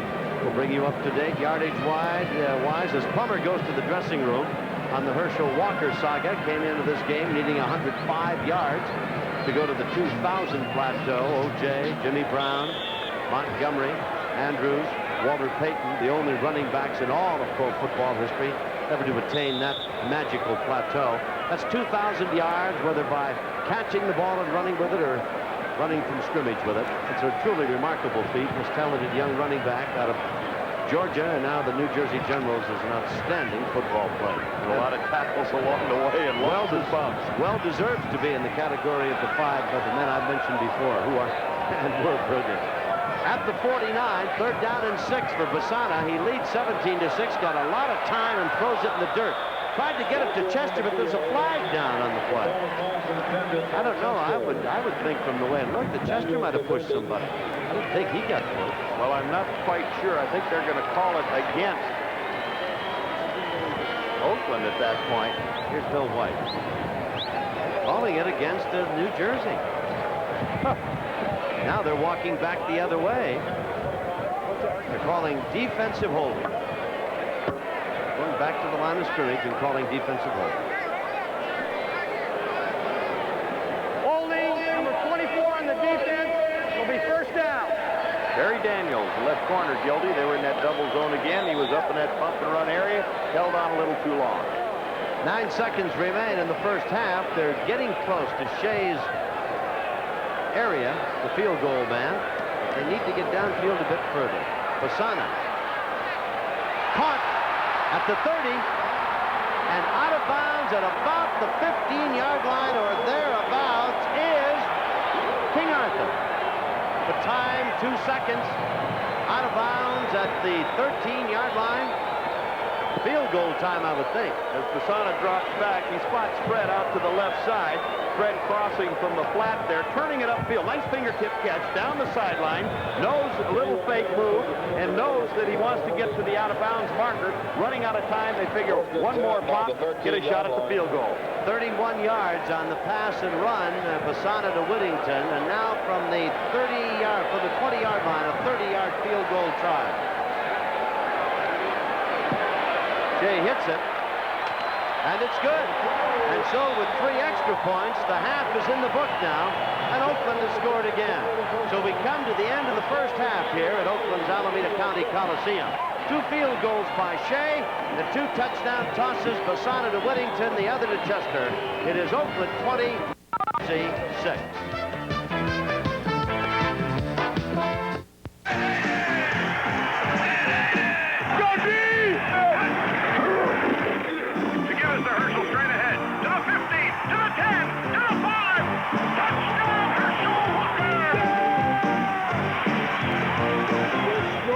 Powerful if we stick together. Let's go.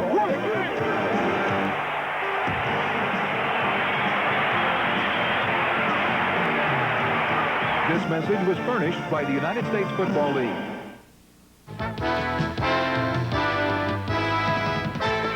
Have you driven a Ford lately? Ford and your local Ford dealer who invite you to see the 1983 Ford Cars and Trucks present the USFL, the big plays. Lots of big plays Sunday afternoon. Nickerson Field, Boston, Massachusetts.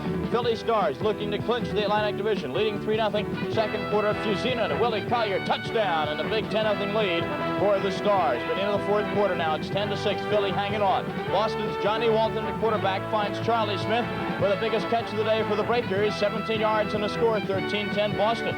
But Philadelphia regains the lead. Here's that combination again. Fusina to Collier, touchdown. Philly up 17-13. But there is no quit in this Boston Breaker team. Out of the shotgun formation, quarterback Walden looks for the rookie Nolan France from Tulane. A big catch to keep the drive alive. Down to the Star 14-yard line. Then last play of the game. Walden from the shotgun, 4 seconds left. He's looking for Charlie Smith. Off his hands, but a touchdown. Frank Lockett catches it. The biggest play maybe for the Boston Breakers all year. They upset Philadelphia 21-17. And then last Sunday afternoon, Oakland Coliseum, the Invaders, a must-win situation against L.A. Early on, midway first quarter, Fred Fasana, Gordon Banks, the little guy makes a big catch for 12 yards down to the 3, and Jack Holmes takes it into the end zone. Invaders lead it 7-0 early. The Express later on in the second quarter, draw play. 15-yard gain for Little LaRue Harrington down to the 5-yard line. And this drive would be capped off by a big touchdown plunge by Little Wilbert Hazlitt. And it's 7-7 at halftime. In the second half, though, watch this fluke play, the biggest play of the day. Fred Fasana looking for Raymond Chester. Now, it's good. Chester catches it outside the camera range. Then he fumbles on the 2, and he gets on his hands and knees and recovers to give Oakland a 14-7 lead. And the Oakland defense came up big as well, sacking L.A. quarterbacks all day. There goes Tom Ramsey to the turf. And little Kevin Shea, a big performance, 2 field goals, bang. There's one of them, and Oakland wins it over L.A. The final, the Invaders 20, and the L.A. Express 10. And last Sunday at RFK Stadium, nation's capital, a big day for Herschel Walker and the New Jersey Generals. First play, there goes Herschel, 83 yards from the line of scrimmage. It goes for a touchdown. It is the longest run from scrimmage in USFL history and starts Herschel off on a 194-yard rushing day. That would also be a record. But Billy Taylor was not to be outdone for the Washington Federals. There he gets a nice 32-yard touchdown run. And at this point, Washington trailed just 17-16 in the third quarter. The Federals did go ahead in this game. They get possession again amid the raindrops in the nation's capital. Had a good drive. Watch the pass play here. Mike Hohensee to Joey Walters, big play man on this day. Walters had 193 yards receiving. Pretty good day for the All-American out of Clemson. That set up an 11-yard Hohensee pass to Craig James. The former SMU great lugs it into the end zone, 23-17 Federals. And in the fourth quarter, after New Jersey tied it, Washington goes ahead. Hohensee to Harris, the extra point, no good. So the Generals trail by 6. Here's Sam Bowers catching a pass from Jeff Knappel. Touchdown, the extra point, no good. We're tied at 29. No time left. Generals have the ball. Only thing they can do, kick a 50-yard field goal. Little Dave Betts gets his foot into it. The biggest kick of the year for the New Jersey Generals, just over the crossbar. New Jersey wins it at the gun, the final. The Generals 32 and the Federals 29. The Pontiac Silverdome, Tampa Bay Bandits, Michigan Panthers in a big Central Division 2 last Monday night. Following the opening kickoff, the Panthers marched down the field on the arm of that man, number 11, Bobby Hebert at quarterback. Look now as Hebert drops back, lofting one up for tight end Mike Cobb. The big guy runs under it for the touchdown catch, 7-0 Michigan. Same score, second quarter now, Michigan to stop. Rick Partridge is back to punt. The rookie Gary Anderson back to receive the punt for Tampa Bay. He must hear some footsteps because the kick, well, it hits him in the face mask, and Kyle Borland makes the big fumble recovery for the Michigan Panthers. The Panthers are doing well now because they're turning these kind of plays into points on the other end. For example, after that fumble, there goes little Terry Miller on the big touchdown run. Panthers led at halftime in this game 19-0. Meanwhile, the head coach of the Bandits, Steve Spurrier, exhorting his quarterback, Mike Kelly. Come on, guy, I know you can do better than that. Third quarter, though, the Bandits are stalled again. Zenon Anderson has to punt. Anthony Carter shows Mr. Anderson what to do with a punt return. The first punt return for a touchdown in USFL history. There goes Carter. Nobody going to catch him. 57 yards and a touchdown. Michigan romps over Tampa Bay in the Silverdome, 43-7. And then last Monday night at Rainy Soldier Field in Chicago, the Arizona Wranglers in town. That's the way it was in Soldier Field. Bring an umbrella or something else to keep dry. Second quarter, blitz quarterback Tim Cagle trying to come back from an 8-6 deficit. Here's a good way to do it. Go to the league's leading receiver, Trumaine Johnson, with a big catch. Hey, Trumaine, watch out for the fence, buddy. Get your hands up. Whoa! Put on the brakes. 13-8, the Blitz are in front. Now Mike Mees, no relation, back to punt for Arizona. Little Lenny Willis receives the punt and scampers some 40 yards. And watch Willis when he gets into the end zone. This is the second punt return for a touchdown in the USFL. Both on the same night. Willis slides and he's safe at home. And the route is on. The Blitz go for 2 points. Frank Corral, the kicker, goes out for the pass. Cagle, the holder, finds him. And it's a 2-point conversion. 21-8, Chicago. Good night for the Chicago ground game. Ohio State All-American Tim Spencer sweeping in for the score. The Blitz are rolling 31-11. It was basically a brutal night for the Wrangler offense. Backup quarterback Dan Minucci from the shotgun. Low snap. He's going to get trapped for a safety. What the heck? Throw the ball out. Look at the coach on the sidelines, Doug Shively. It's one of those nights when Shively feels like crying. What else can go wrong? Chicago whips Arizona 36-11. And then last week at Mile High Stadium in Denver, the coaching debut for Craig Morton as the Denver Gold host Birmingham. 13-7 Birmingham. In the second half, Denver strikes back though.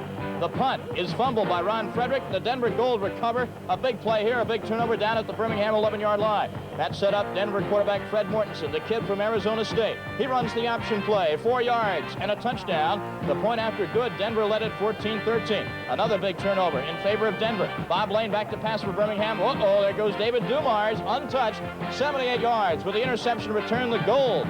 With now an 8-point lead at 21-13 on the biggest play of the night at Mile High Stadium. Fourth quarter, though, the Stallions, a ball-control team, they threaten. Bob Lane connects with Darrell Mason, his tight end, for a 3-yard touchdown to make it 21-19, and Craig Morton says, uh-oh, they're going to go for 2 points and they're going to make it. Well, they go for 2, but Gabinski gets the pass, cannot make it over the goal line. They don't make it. David Martin puts the stops to him. Denver has the upset over Birmingham, 21-19.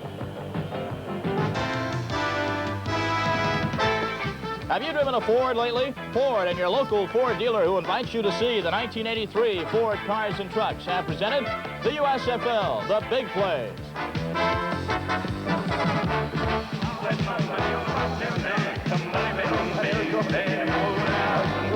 Join our New Jersey Oakland football game. We will pick up action with the third quarter just underway, the battle between New Jersey and Oakland.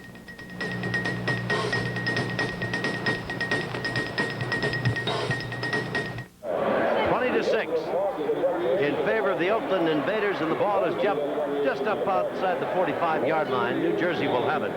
the Generals have not really done a great deal in the way of generating an offense. You see that Herschel needs 41 to get to 2,000 yards.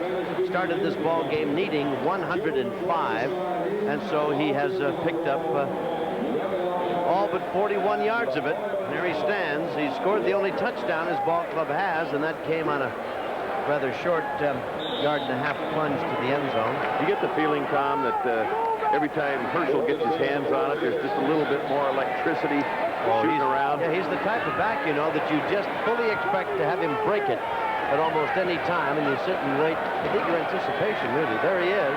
Hey, look at him. Here's what I mean. Inside the 50 to the 48, he was just a step from going outside. He's so deceptive. You know, you've seen great running backs, and he certainly falls in that category. He looks as though he's just kind of loafing. Coming right at you, little sidestep, kind of goes slow. Now, watch him accelerate right here. Puts a great move, cuts back at that point on Derek Martin.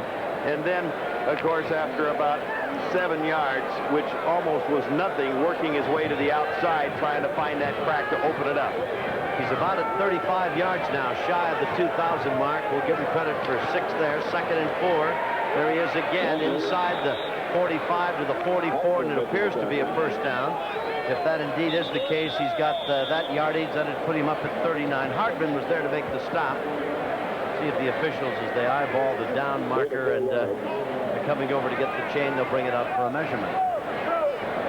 Cedric has been primarily utilized as a pass rusher as they're bringing him in to see if it is the first, but said pressed into a little more duty here today, and he said he likes to play more in the run. First down.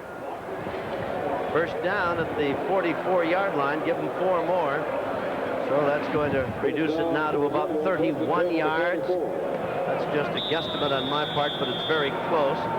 I doubt that we'll be worried about a yard or so with Herschel. I think he goes over. He needs 30 now for 2,000 yards. All right, officially. Only 5 men have ever done it in all of pro football history. At least of those 5 we've given to you, I'll do it again. They're just the best.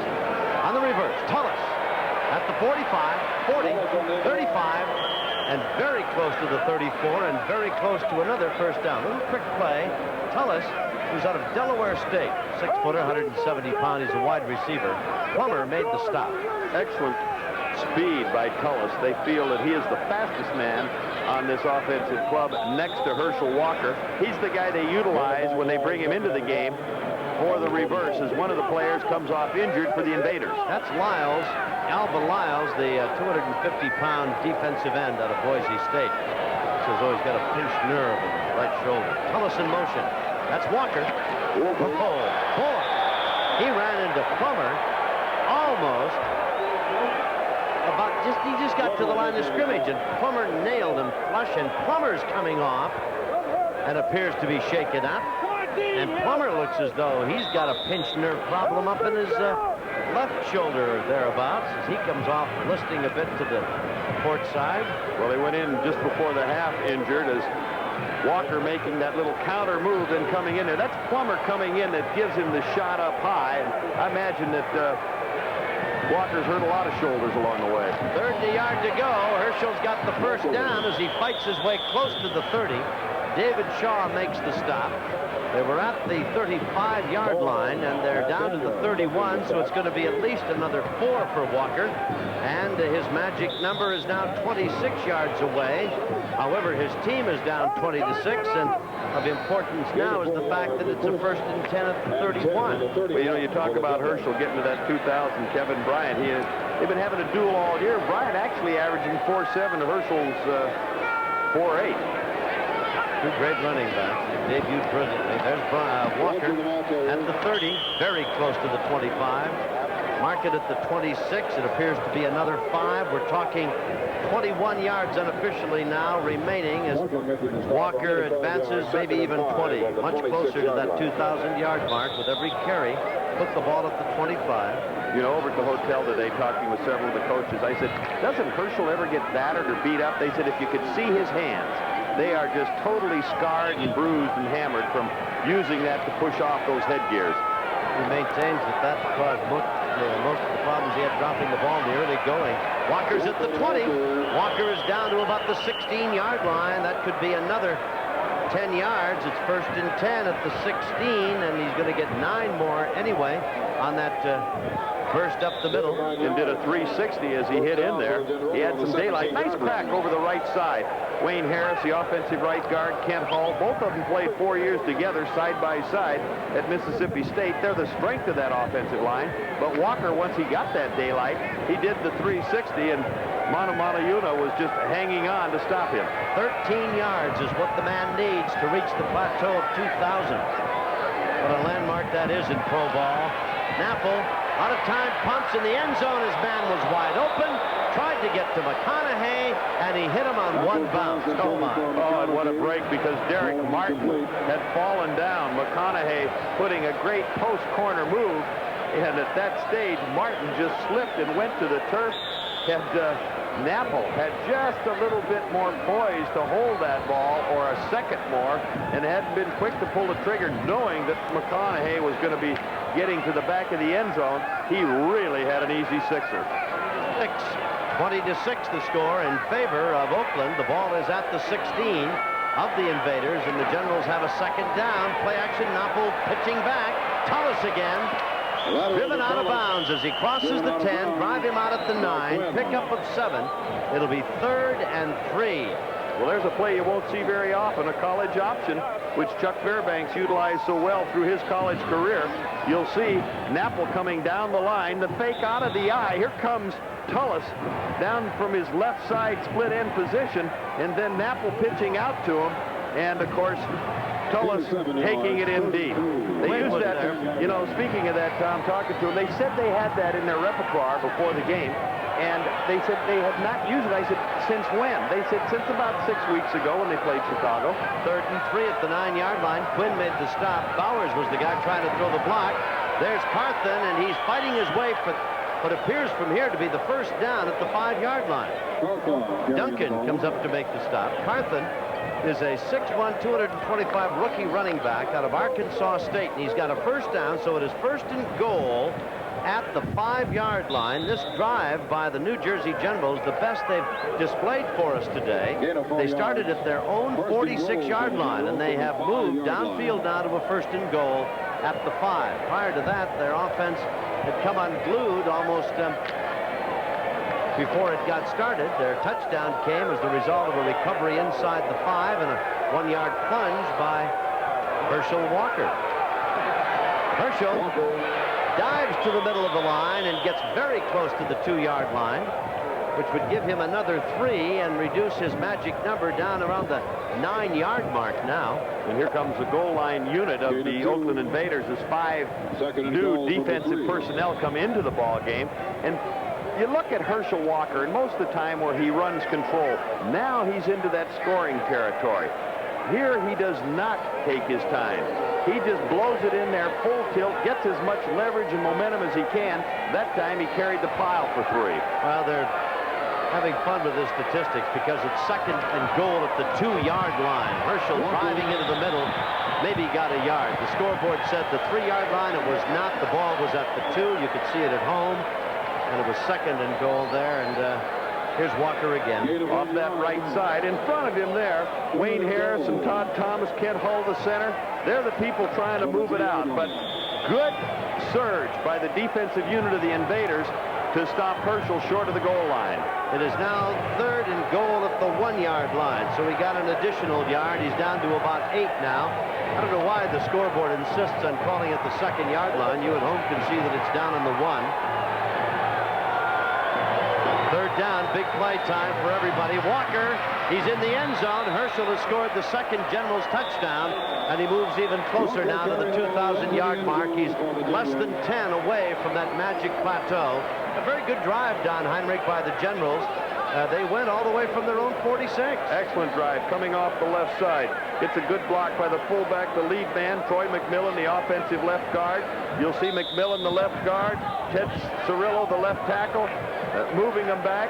McMillan 63, and Herschel takes it in. A nice crack there. You can't get much more daylight than that when you're down near that goal line. And you get a guy like Herschel, he can take the crack, stay on the ground, but he has that jumping ability that he can go over the top. He's got 2 scores now today. That puts him to 15 in that regard. He's in motion. They're going for 2. 20 to 12. Napple up for grabs, batted away. In the secondary, Duncan knocked it down, a flag down, hold everything. Napple knocked off his pins. They might be roughing on Oakland, as you'll see Napple rolling to his right, jumping in his face. He avoids the first man. Coming across is Monty Bennett, and they give him just a little shot towards the tail end. Number 91 on the defense. Be a retry. And Monty Bennett is the man that's called.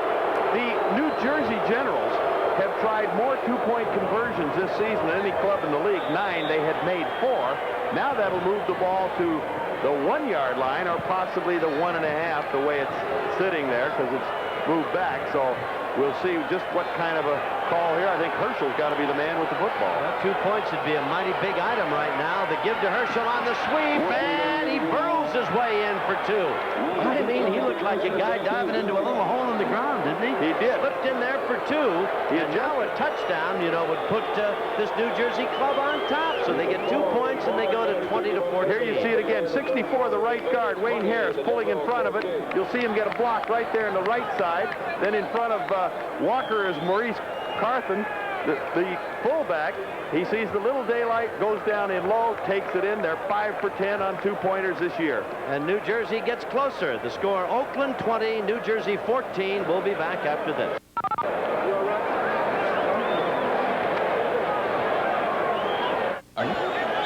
So the Generals put together their best drive, a 54-yarder, and they come up with 8 points, and they draw closer. The kickoff, and the ball is taken at the 15 to the 20. Beautiful return, driven down and out of bounds at the 37-yard line. Great return by Mark Lewis. Over to make the stop was Donnie Harris. And boy, Lewis has got some quick feet. So great field position for Oakland. They lead 20 to 14. We'll be back.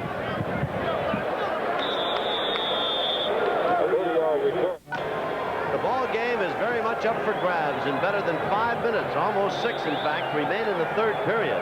As New Jersey galvanized themselves into action, Walker gets the touchdown plus the 2-pointer. And here we are at 20 to 14. Oakland with the ball now. Third period action. Chester backs off the line of scrimmage. He's caught 1 touchdown pass from Basana. Play action fake. Pass over the middle. Tried to hit Wyatt Henderson at about the 48-yard line, but Basana had it just too low. No telling, Don, how far Henderson might have gone had Basana gotten that ball up about another 1.5 or 2 feet. Well, they were coming out of the I formation. They had the flow going the other way to kind of pull the defensive secondary and linebackers away to the right side where Basana was going to throw it. And on that side, Henderson ran the quick post, was wide open. It would have been a foot race if Basana got it up. No question about it. All right, again, Henderson to the right side. Banks is set to the left. Basana back to throw. That's Whittington behind the line. Arthur knows what to do with it. Straight line, closest distance between 2 points, out to the 42, maybe the 43. Little quick one-man screen out there as they had both sides going. That's a situation where Basana reads the side that he feels is the most vulnerable as they flare the other back, Jack Holmes, out of there. But obviously Arthur Whittington, who is an excellent receiver and very capable of going all the way, was his first choice. He had 56 catches coming into this ball game, put him 8th in the USFL statistic in receptions. And of course, he's the number 3 running back in the league. Whittington, that is. Basana to throw. Pass is caught at the 47. Very close to the first down. Be interesting to see where the officials mark this in relation to the down stripe.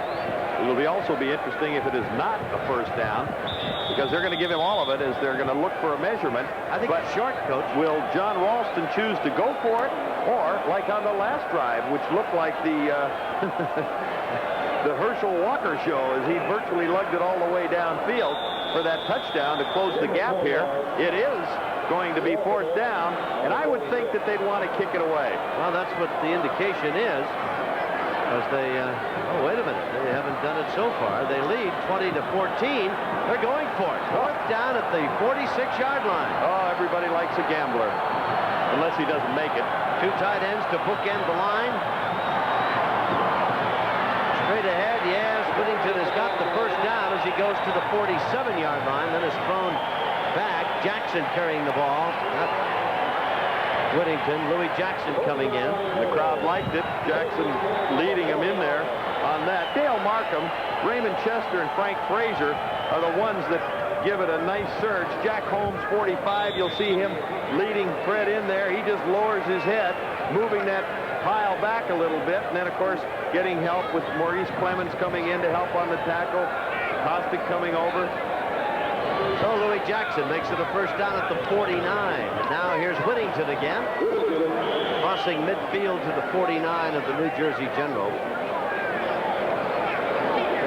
Well, you know, the first series where they were 3 and out and gave New Jersey good field position to go down and get that touchdown to make it 2014 in favor of Oakland, they were going pretty much straight ahead zone blocking, not having a lot of success. Now they're pulling those guards a little bit more flexibility to start to throw again. Control patterns. That time, Frank Frazier, the right guard, was pulling from his right guard position to the left, opened a little bit of a crack. They only got a couple out of it, though. 3 minutes remain in the third period, 20-14. Oakland leading. They've got the ball. Receiver set to the right. That'd be Banks and Henderson. Fasano looks to his right. Comes out in the flat, complete at the 45. Whittington driven out of bounds at the 36-yard line. King Arthur's everywhere today, running with it, catching it, and running with it some more. Gifted back, but I think we may have told you that. Flag down back at the 47. Hold everything. Well, that could hurt. You know, last week, 15 yards. Going to be holding against the offense.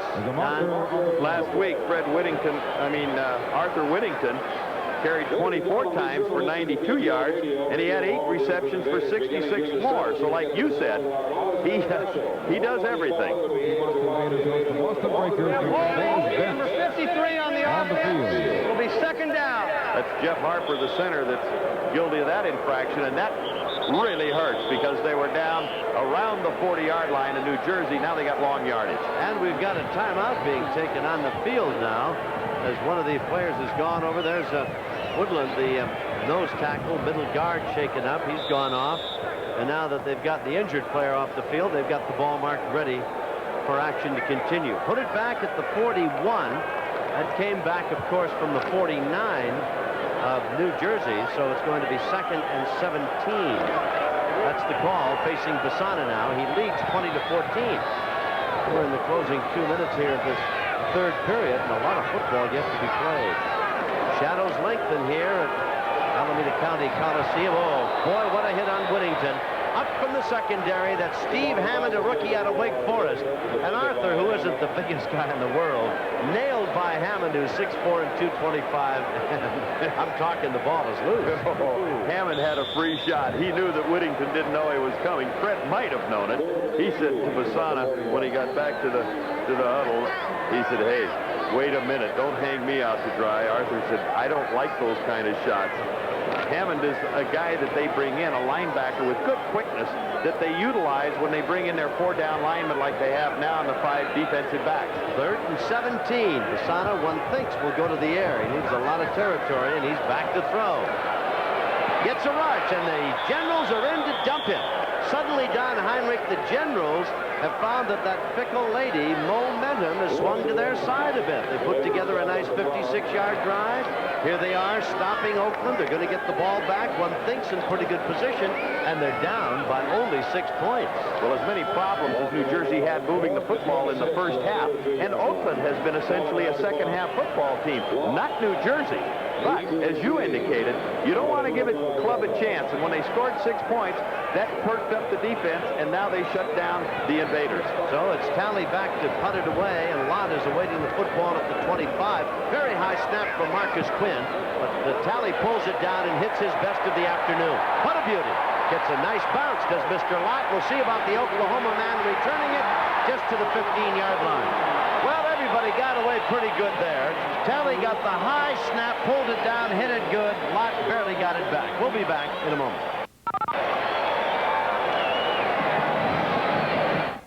2.5 minutes remain. The ball is at the 15-yard line. The Generals have it back. They're down by 6 points, trailing 20-14. And suddenly it's anybody's ball game. McConaughey is flanked wide to this side. Tom has got 3 touchdown catches. coming into this ball game. Napple at his own 15-yard line to Herschel Walker on the reverse. Whoa! Tullis is giving ground, but trying to come back upfield. Got back to about the 8, maybe the 9, and fool me once. Shame on you. Fool me twice. Shame on me. And Oakland was waiting for that reverse. Well, David Jefferson, the linebacker, was the first man driving him deep. You'll see the handoff, the double handoff, if you will, from Walker to Tullis coming back as they tried that trickery. But good position. 55 right there was Jefferson. Now he has nowhere to go as he's pinned in at that point. Puts a good move on Frank Maliuna. But then the rest of the pursuit, Cedric Hartman, the whole crowd helps him out. And that's one thing that they wanted to do was stay at home today. That time it worked in their favor. 2nd and 15. Bowers in motion. He's the tight end. Napple with the play action downfield. Oh, it is intercepted at the 30, to the 25, and down at the 27-yard line. The big interception coming up with the ball for Oakland is Kenny Daniel. That's his second today. Once again, Napple dropping back. Little play action fake to Walker coming into the right side. Looked like they made a mistake because the receiver was breaking to the inside at that point, Mike Freed, but Kenny Daniel had stepped in front of it. It looked like Napple had expected Freed to break underneath. He did not. Oakland gets the ball. A big break. They lead 20-14. We'll be back after this.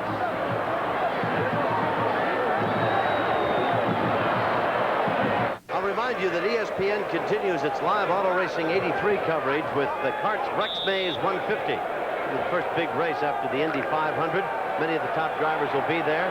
Conceivably, it could be Al and Al Jr., the Unsers, and Tom Sneva, the winner at the Indy 500. Don't miss all the action on ESPN. The Invaders have it, and a little play action and a reverse.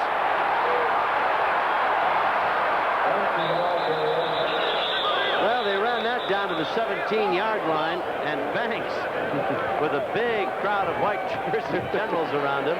Well, I tell you, everybody wants to run that little trick play this afternoon. They certainly do. I've seen more reverses here this afternoon. Really, only one worked effectively, and that was when Tullis for New Jersey got about 8 or 9 yards out of it. Other than that, it's really been pretty much just kind of something to keep people at home type of a play. 2nd and 5. Banks did get 5 yards on it. Oakland leading 20-14.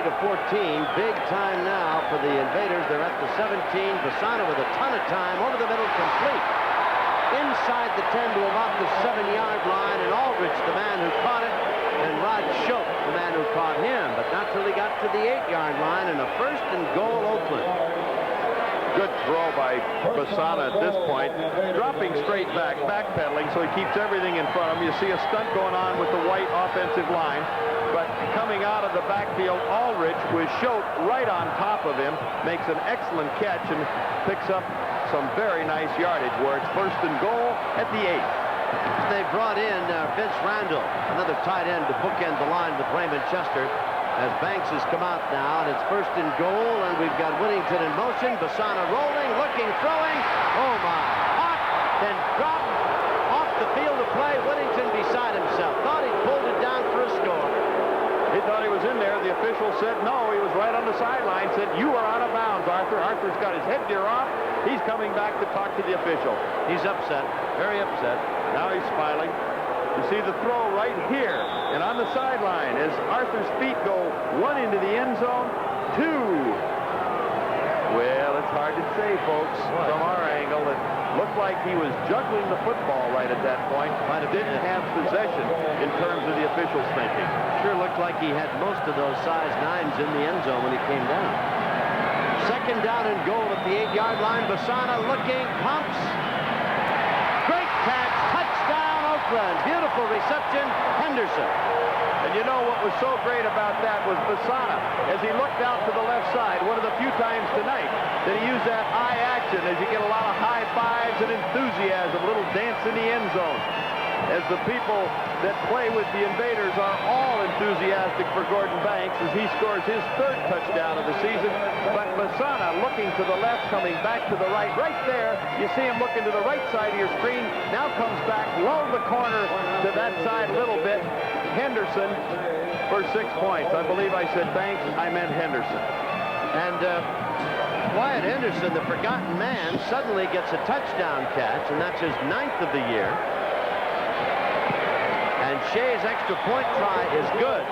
And Oakland advances its lead now as they go on top, 27-14. Raymond Chester also open, gets the good outside release, just moving right into the flat. He's taking a look. Now he does the right thing, turning it upfield, but he sees the quick post move already being thrown. Timeout, 27-14. Oakland leads. We'll be back after this. He thought it was coming their way. It has swung back to Oakland now. The kickoff to Lott at the 7. Over the 30 and out to the 32-yard line. That's Quinn, number 40. And number 58 is David Shaw, the two defenders down to make the stop for the Oakland Invaders. Lott brings it out to the 32, and New Jersey will start 1st and 10 at that point. But for the Generals, from the opening touchdown, as Bassana's thrown 3 tonight, the first one going to Whittington, why the Generals have been fighting an uphill battle. 19 touchdown passes. Bassana, Chester, and Henderson. He's played no favorites tonight. We've had 2 field goals by Shea. This is Walker coming in motion. Still a few yards shy, just a handful of 2,000. Over the middle, Bowers, and Bowers is drilled by Plummer. Oh, was he ever drilled? And Bowers at one point in a 3-game stretch had 24 catches, but that time on a short delay where he slow blocked and then released. Plummer had him zeroed in, and he kissed him. 4 plays, 22 yards, 1:33. Walker needs only 8 yards. That was the amount of the pass to Henderson. That's what Walker needs to reach 2,000. It is 2nd down now for the Generals. 6 yards to go on their 36-yard line. Walker and Carthen are the setbacks. Napple back to throw. Intercepted, picked off by Plummer. At the 45, the 40, down to the 37-yard line. There's a flag way downfield, but Plummer was there to make the interception, I tell you. Not bad for a former defensive tackle, would you say? Showed some good hands. He's beautiful. He's played not too far away from here, down at Strawberry Canyon on the University of California campus. He's a rookie, handsome, highly articulate youngster, and boy, can he play the game. Looks like the penalty is going to be against the Invaders at this point. Well, I tell you. And Plummer would have gotten just removed from his 4th interception of the season. Well, it's going to make Napple happy. Let's see what Bill White's got to say. Here comes the call. Hey, pass interference, number 24 on the defense. It'll be 1st down. Derek Martin guilty of pass interference, and Napple's got to breathe a sigh of relief over that. The crowd here does not much care for that call, understandably enough. So it's going to be New Jersey 1st and 10, and move it to the 49, over the 50, and on the Oakland side of the midfield stripe. That's Herschel in motion. Napple back to throw. Got his man at the 30-yard line. And he stopped standing straight up. That's Slauson. Mark Slauson played his college ball at the Citadel. 6'3", 195-pounder. Mark it down at the Oakland 35. That's a pickup of 14. And wide open in there as he just, nothing fancy about it, took it straight downfield and squared it in, broke it straight across like a big L. Hit the center of the zone, double covering on the outside, and with good protection that time, Napple had the good form throw, drilled it down the middle, picked up the 14. McConaughey has come on now to replace Slauson in the offensive set. And here's Walker coming in motion. Back down, Bradley at quarterback, and the pass is thrown short.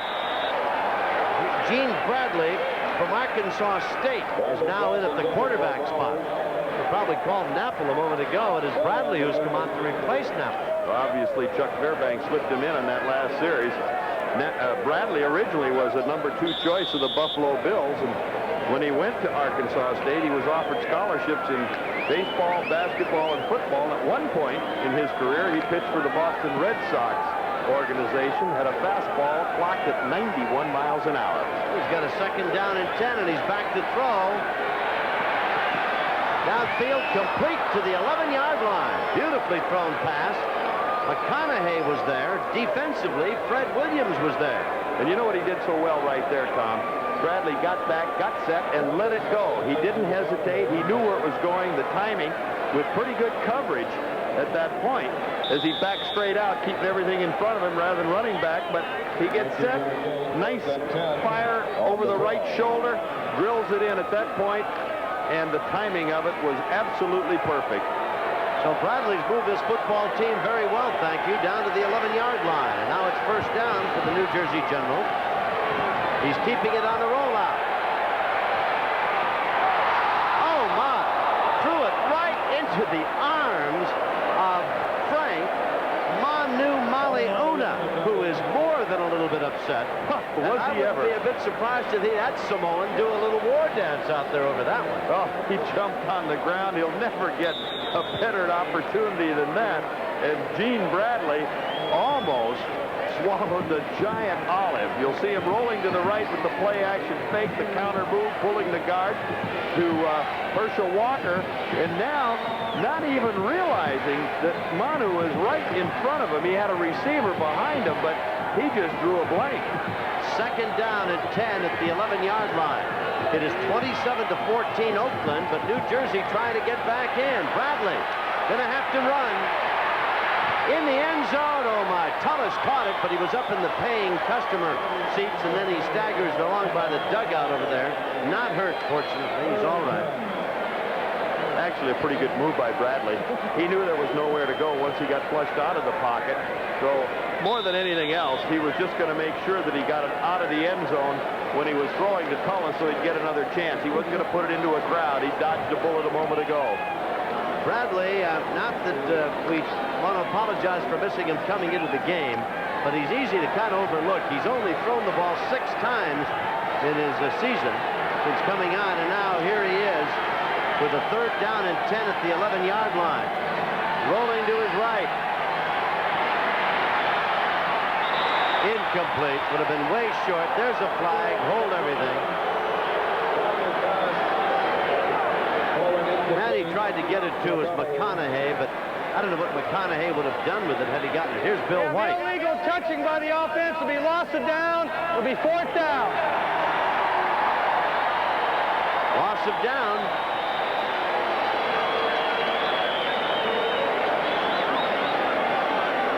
Illegal touching by the offense as John Ralston's down there. He wants a little better interpretation of it.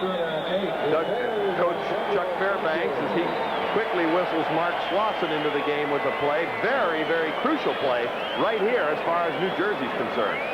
Well, they're going to get many more golden opportunities. It is 12 minutes on the clock. It is 4th down and 10. The ball is at the 11-yard line. They're down 27-14. And young Gene Bradley gets a chance to be a hero here. Touchdown in the end zone. Beautifully done. And the man who came up with the catch is Mark Slauson. And so Bradley, in his first extended appearance in a New Jersey General uniform, gets him a touchdown on a drive that eventually goes 68 yards. Well, dropping back, Bradley has plenty of time. Good protection in there. Slauson, the man that brought the play in, comes across the middle with that just down and in type of a move, sort of straight across into the zone, and the good protection gave Bradley plenty of time to wait it out. That is Slauson's first touchdown and his 13th catch of the season. Slauson and Bradley can celebrate together tonight. That's Bradley's first. In fact, they're probably saying we should have been playing all long time. There's the try for the extra point. It's up and it's good. And so the score here as Oakland leads at 27-21 with 12 minutes remaining in the game. Michigan defeated Maine 6-5. Michigan will go against Arizona State or Alabama as ESPN continues its coverage of the College Baseball World Series out of Omaha. Don't miss it. Exciting action as it is here. 27-21. Oakland leading, and the kickoff now coming to the Invaders. Lewis comes up over the 20 to about the 24, and then a lot of the New Jersey Generals meet him there, and a flag is down on the play. Bill White conferring with his officials there. Well, you know, we talked about New Jersey having problems scoring in the second half. They scored a couple of touchdowns here in this ball game. The Invaders, who normally have good output in the second half of a football game, are having their problems.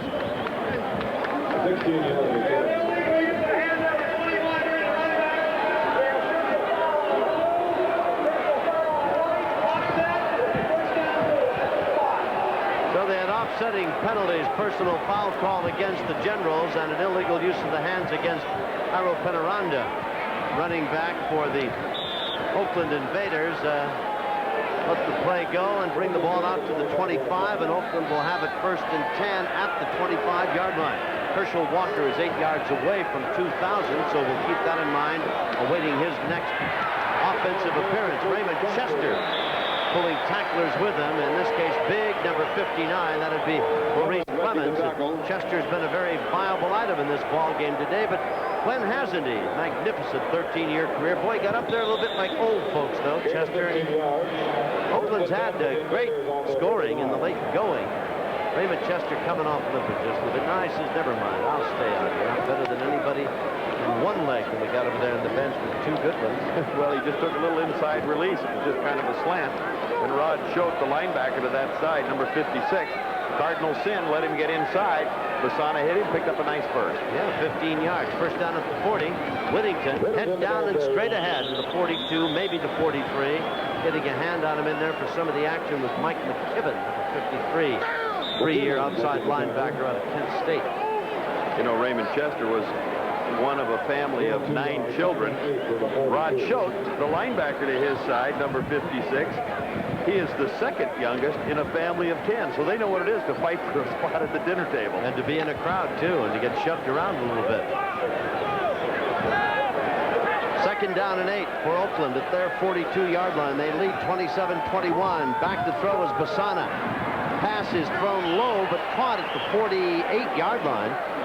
And again, up there to make the catch was Holmes, and over to grab onto Holmes was Johnny Joyce. Marked it at the 47, a gain of 5, 3rd and 3. Len Kazmarek, the umpire, was the official that quickly jumped in there right on top of it in the event people thought it might have been trapped. Certainly Invader fans didn't think so, but a few of the New Jersey General people did. 7-0 Invaders, 7-6, 14-6, 17-6, 20-6. They've been leading throughout this entire game. They were close at 20-14 with the Generals, and now they're down by 6 at 27-21 over the middle. Chester, first down.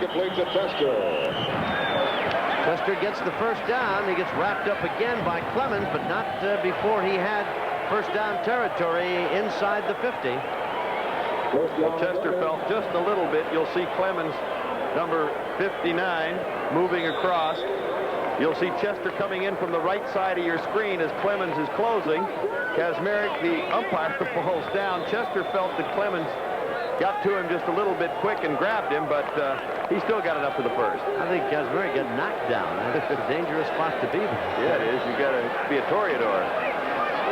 Whittington on the sweep, forcing him to go outside. Very good defense. Very, very good defense by the Generals, and they drive him down out there. Choate was the guy that really extended the whole play, and Choate's right there congratulating everybody and low-fiving and high-fiving everybody, white uniform or blue. Choate kind of limping a little bit as he goes back to the line of scrimmage. Rod's been around a while, outstanding All-American. You'll recall his college days at Oklahoma, I'm sure. 7-year pro. 2-time All-American while he was there. 2nd and 10, Oakland at the Generals' 48-yard line. It's a 27-21 game, and this series very important for Oakland. Obviously, very important for New Jersey as well. Basana, back to throw. Into and out of the hands of Arthur Whittington, and King Arthur just a little upset that he's looking for any sympathy over there across the way in the white shirts. He's not going to find it. He certainly is, and I'll tell you what, had he caught that ball, that's why he's so disgusted with himself. You see him grabbing his head. He had plenty of running room. The flow had all gone the other way. There's no telling how far he'd have gone, and Whittington in a down lineman position as he's blitzing, trying to get to the inside. Kurt Yonker doing a good job keeping him out of there, but really the throw was there to King Arthur, and he just flat dropped it. Big play time now, 3rd and 10, Oakland. They're at the 48 of New Jersey, and they lead by 6. Long count. Could be audibilizing. Young Mr. Bassana backpedaling. Rush. Can he get away? Being chased. Throws it. Incomplete. Feeling a lot of pressure, I'm sure, from Skillman, big number 91, and Bassana, who has 3 touchdown tosses, couldn't get that one put together. And it's going to be 4th down and punting situation. Talley, the number 1 man in the league in that area, comes on the field, and dropping back Thomas Lott. So this New Jersey Ball Club, some congratulations to the defense across the way, and now we'll see if the offense fired up can get back and get this game tied or even go on top. Time remaining, 8:12. A big possession indeed coming up now for New Jersey. Talley moved it over 60 yards earlier, gets the snap, angling it for this side, trying to kick it out of bounds, and has done a very fine job. It's going to be inside the 20. We'll see where the judge walks it up. Marking it out of bounds at about the 17-yard line. New Jersey gets it back. We'll be back in a moment. Generals down by 6. It's a 27-21 ball game. Take over on their own 18-yard line. Herschel Walker, to bring you up to date, needs but 8 more yards to reach the plateau of 2,000. 2,000, of course, is puts him in a category along with Jimmy Brown, O.J. Simpson, Peyton Andrews, and of course Wilbert Montgomery. Carthen with it, sweep to the left. Flag down, and Carthen carries out very close to the 30-yard line. Now the flag came down, thrown by the line judge. I don't know for what. Mike Freed coming off the field looked like he got his bell wrong. He was pretty wobbly going across there. You know, he threw that flag at least 40 yards away from where the ball was being carried. Going to be against the Oakland Invaders. That's why. Well, the Invaders defensively have been doing an excellent job for the most part containing Herschel today. Bill White going to walk it off. They're calling personal foul. And White, from the point of the advance, a dead ball foul. Watch this one. Ooh, a big one. Personal foul, unnecessary roughness, number 91 on the defense. It's 1st down. Monty Bennett, the man guilty of the infraction, talk about a walloping walk-off out to the 44. And it's 1st and 10 now for the New Jersey Generals. Herschel, remember, needs only 8 yards, yet we've not seen him with the ball, catching it or running with it in the last couple of series. Let's see what happens now. He's been used as a decoy. And again, he doesn't get it. Here's Tullis on the reverse. Hesitated a moment, looking for room, couldn't find a chance to turn the corner, and he was hemmed in by Duncan. Frank wouldn't let him get away. Well, I would have to say they've gone to the well, both clubs. 1 or 2 or even 3 times too many, because the reverse has not helped them out at this point. The offensive line, which is coached by Bill Austin, one of the outstanding offensive line coaches, and has been around the league for a long time, not only with the NFL, but having joined him here, former head coach, started his career with Vince Lombardi. He's saying, guys, let's get some daylight up front. Yancey replaces Daniel, who went out holding his left arm. Oh, my. The ball comes away from the line of scrimmage. A whistle had been blown. Bradley just walked away, and the ball just flopped in the air. I'd have to say Bradley anticipated his own count, and the ball didn't come up, and he might have forgotten the count. Bradley is quite lucky that ball was considered dead and not live. Yes, he is. Going to be a penalty, 5-yard walk-off, false start. Bradley was quite cavalier in the handling of the football. He figures it's going to draw a crowd, but I'll tell you, at this stage of the football game, 7-11 to go, score 27-21, favor of Oakland. They can't afford any mistakes. Oh, no, and there's a chance for this. That's Jimmy Anderson, the trainer for the Oakland Invaders, working on Daniel, the cornerback. A chance for New Jersey to pull off an upset. They were underdogs, and to win this football game. Oh, my. Raising right up off the line of scrimmage. Going to be another false start by the offensive line of this New Jersey General Ball Club, and they are in there talking to one another now. You have to You have to wonder a little bit with Napple, who's just been in the ball game a couple of weeks in a row. His first start last week, this being his second. Now Bradley. No, I say that Napple with his cadence. Now Bradley comes in. You have to wonder if the offensive line, for lack of Bradley's playing time, a different voice, different intensity. Well, you can add one more item, and Lirenko, who's a brand new member of the ball club, having come over in the trade for Scott, he was the guy that stepped up off the line. Bradley's pass complete at the midfield stripe to the 49. Going to be about 3 yards short of the first down, but Bradley drills his receiver, and Williams is there to make the grab, and McConaughey again, who has been the favorite target in these tense situations. Well, coming underneath, McConaughey gets a nice catch, and then the corner dropping in. They were into the double zone look at that point, and right there, Fred Williams comes in to ice it. So it is 3rd down and 4 yards to go. The ball is at the Invader 49-yard line. 27-21 in favor of Oakland. Oh my, jumping across the line of scrimmage in a rush with Cedric Hartman. Here's Bradley throwing it long downfield, and it's going to be intercepted at the 15. Back to the 30 to the 35-yard line. But a good play by Bradley at that point, because he knew that Cedric was offside, so he was really getting a free one right there. He could let it fly, got his arm hit just a little as he threw it. Williams intercepted it. And now the officials, it's going to be offside Oakland, and that's going to give them, the Generals that is, a first down. That was Cedric that got a hand on him. He just lays it up over the top, and at that point, Fred Williams is just sitting back there waiting it, fielding it like a center fielder, and it doesn't make any difference. It's going to be 5 against the Invaders. I want to remind you, number 86 on the defense. It'll be first down.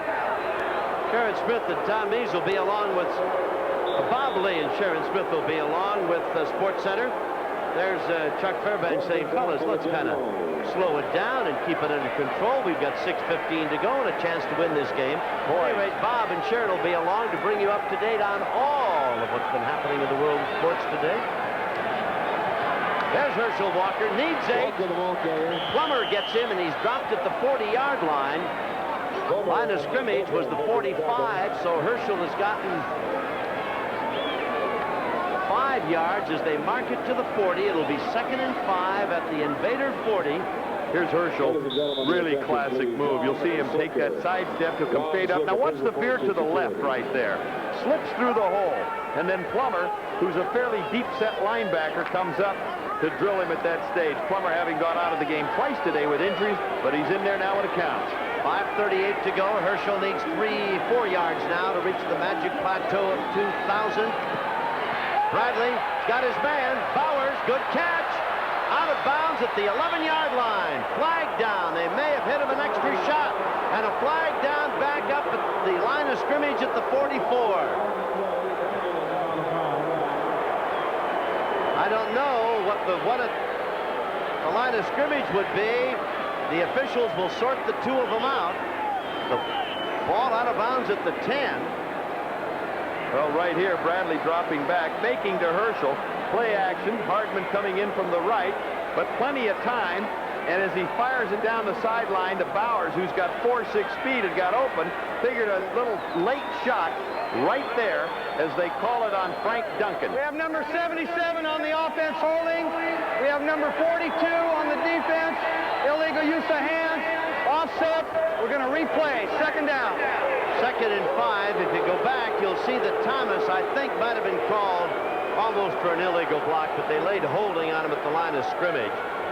And then 42, Frank Duncan got nicked for just a little bit of a late shot. Well, the Invaders have to come away with the very best of that exchange.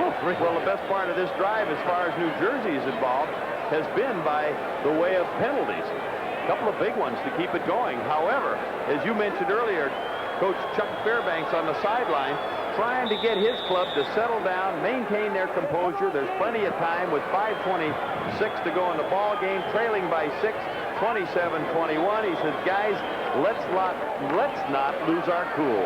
McConaughey wide to the left, and Frady is flanked in the slot at the left side. Walker's number 34, and he needs 4 yards to get to 2,000. Bradley passing, intercepted at the 30, to the 40. Martin down the sidelines, may go all the way, and there he is, touchdown. Derek Martin. And the Invader players swarming all over Derek Martin in the end zone. The whole bench has emptied. Derek Martin, his second interception of the season. What a timely one as we look again. Bradley dropping back in that straight drop back. Derek Martin stepping right in front at that point of Mike Freed. And down the sideline, picks up some nice blocks here. Looks like a running back. Right there, Lonnie Green, 70. Makes that first block. And now watch Martin put the ball in the air. Lucky he might not drop it, quite frankly. 72 yards is what they're crediting him with. 72 yards. And Martin has been hit more by his teammates than he was by anybody down the sideline. The whole bench dumped him. They were happy. 33 to 21. 34-21. And again, the Invaders have widened their margin over New Jersey. Just when the Generals get close, Oakland finds a way to go on top by more. We'll be back after this message. 72 yards credited as Chuck Fairbanks. Glumly looks down at his notes now. And John Ralston, active, bouncing up and down the sidelines. The kickoff, and Lott settling under the ball at the 5-yard line. Upfield to the 32, out to the 33-yard line. So New Jersey, again with good field position. And now a little bit of an argument and a scuffle. A lot of finger pointing, some people shoving one another around. Flags go down. Joyce is over there. Number 81 has been involved. Emotions running a little high here today. Really, really. Number 81 for the Invaders taking part in all the activity is Ron Wheeler at tight end. Chuck Fairbanks out on the field as he's helping get Steve Hammond off to the sidelines. You go back to Derek Martin. We have a personal foul. Number 54 on the white. What's the other one? Personal foul. Number 42 on the blue. Offset. The first down right here at the spot. Well, Frank Duncan was caught twice when he hit Bowers out of bounds. Hold it. Now there's a flag thrown, and the official is pointing over at the Oakland side of the field. One of the coaches was out on the field. Can't tell which one it is. But going back to Derek Martin, he's no stranger from the South Bay, played at San Jose State, so he's in home territory here as John Ralston talks to the officials. Well, now the official's pointing at somebody. He said you took the flag, and they threw his flag back. Now, whether or not they'll give him an extra 15 for running off with the official's equipment, that's something else. He's talking to Cedric about it. I wouldn't be a bit surprised.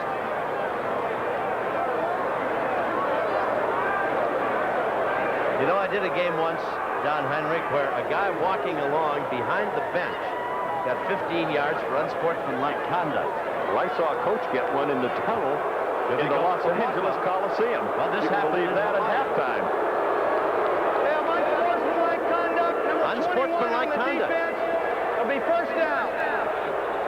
So one of the players for the Oakland Invaders took the official's flag in a show of disgust over the call and walked off the field with it. The official went to get it and laid 15 on him. They're calling it against Penaranda, apparently. New Jersey, 1st and 10, out at the 46-yard line. Good call by the official. 34-21, Walker in motion, needs 3 yards. Oh, my. Bradley just did get the ball over to Carthen, but wait a minute, Snapple back in there now, not Bradley.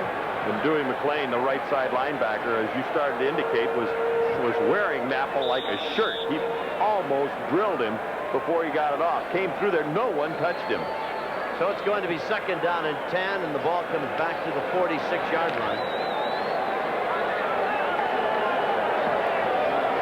34-21 in favor of the Oakland Invaders. Generals have been close on a couple of occasions, but mistakes. Napple has the ball banged out of his hand as he cocked his arm and brought it forward.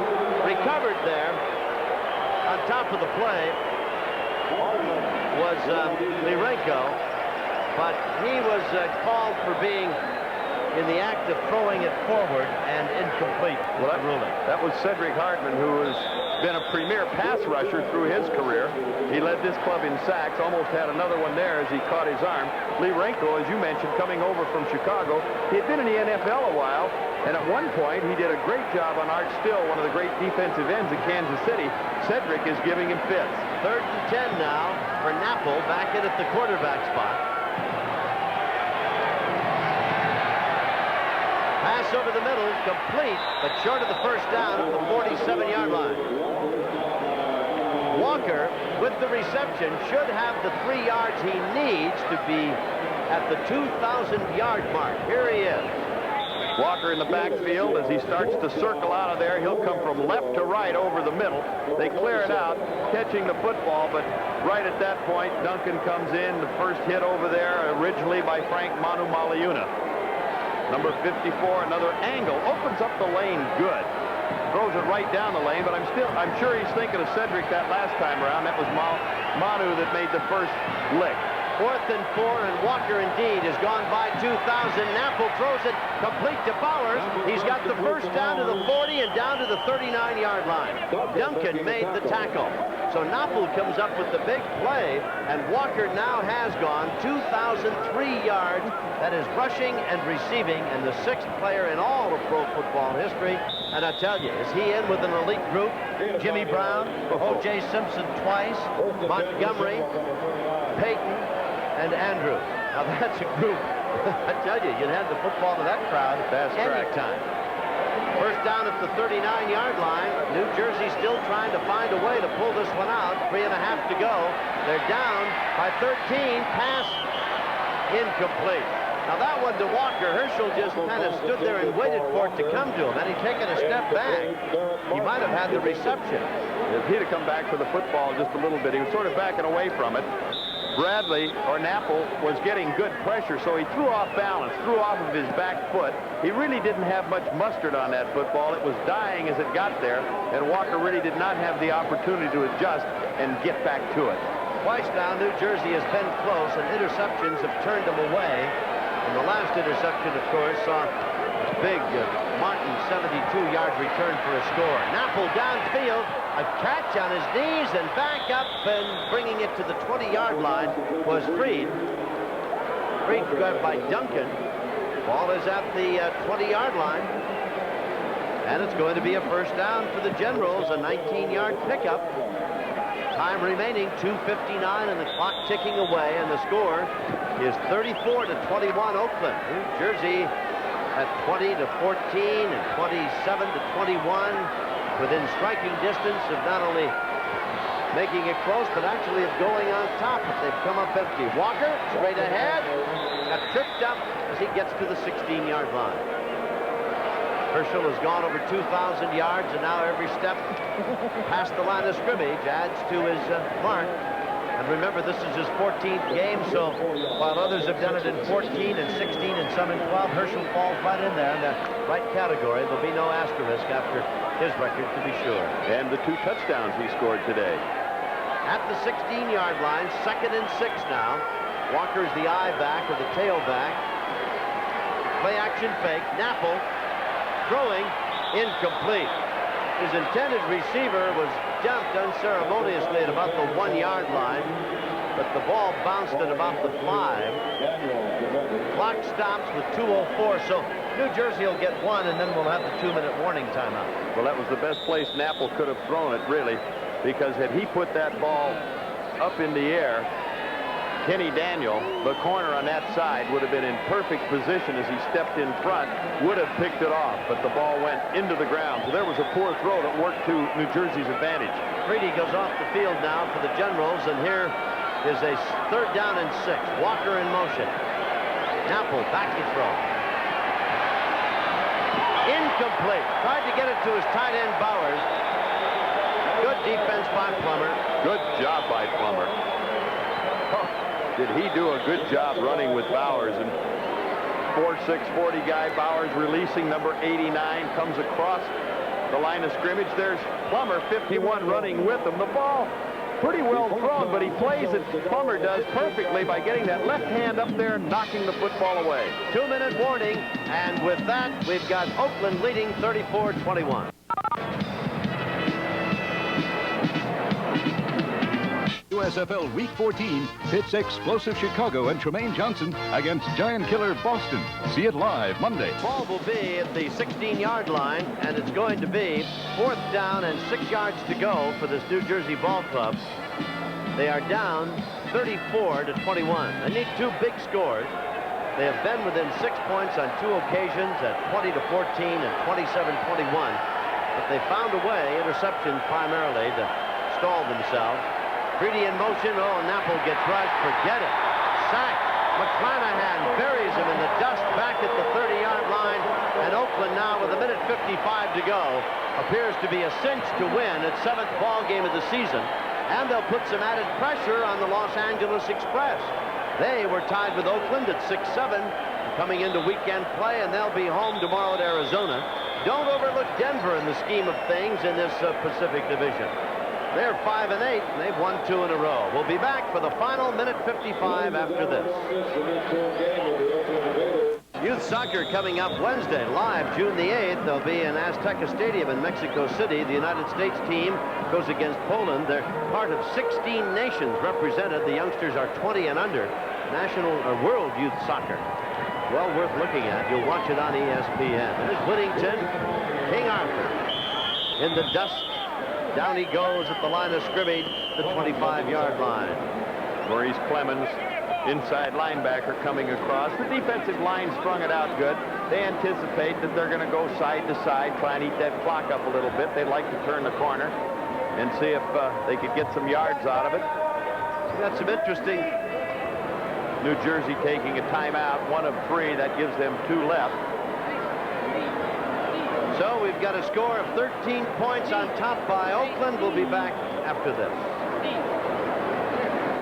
Bob Lee and Sharon Smith will be along with SportsCenter on ESPN. Of course, the French Open Tennis Championship going to Chris Everett Lloyd, the winner. They'll be talking about that. Herschel Walker, 2,000 yards, and all the exciting action of this ball game. And the rest of the United States Football League, College World Series, you'll be brought up to date on all of it. Michigan was a winner, and now they're going to stop the clock again. Michigan beat Maine.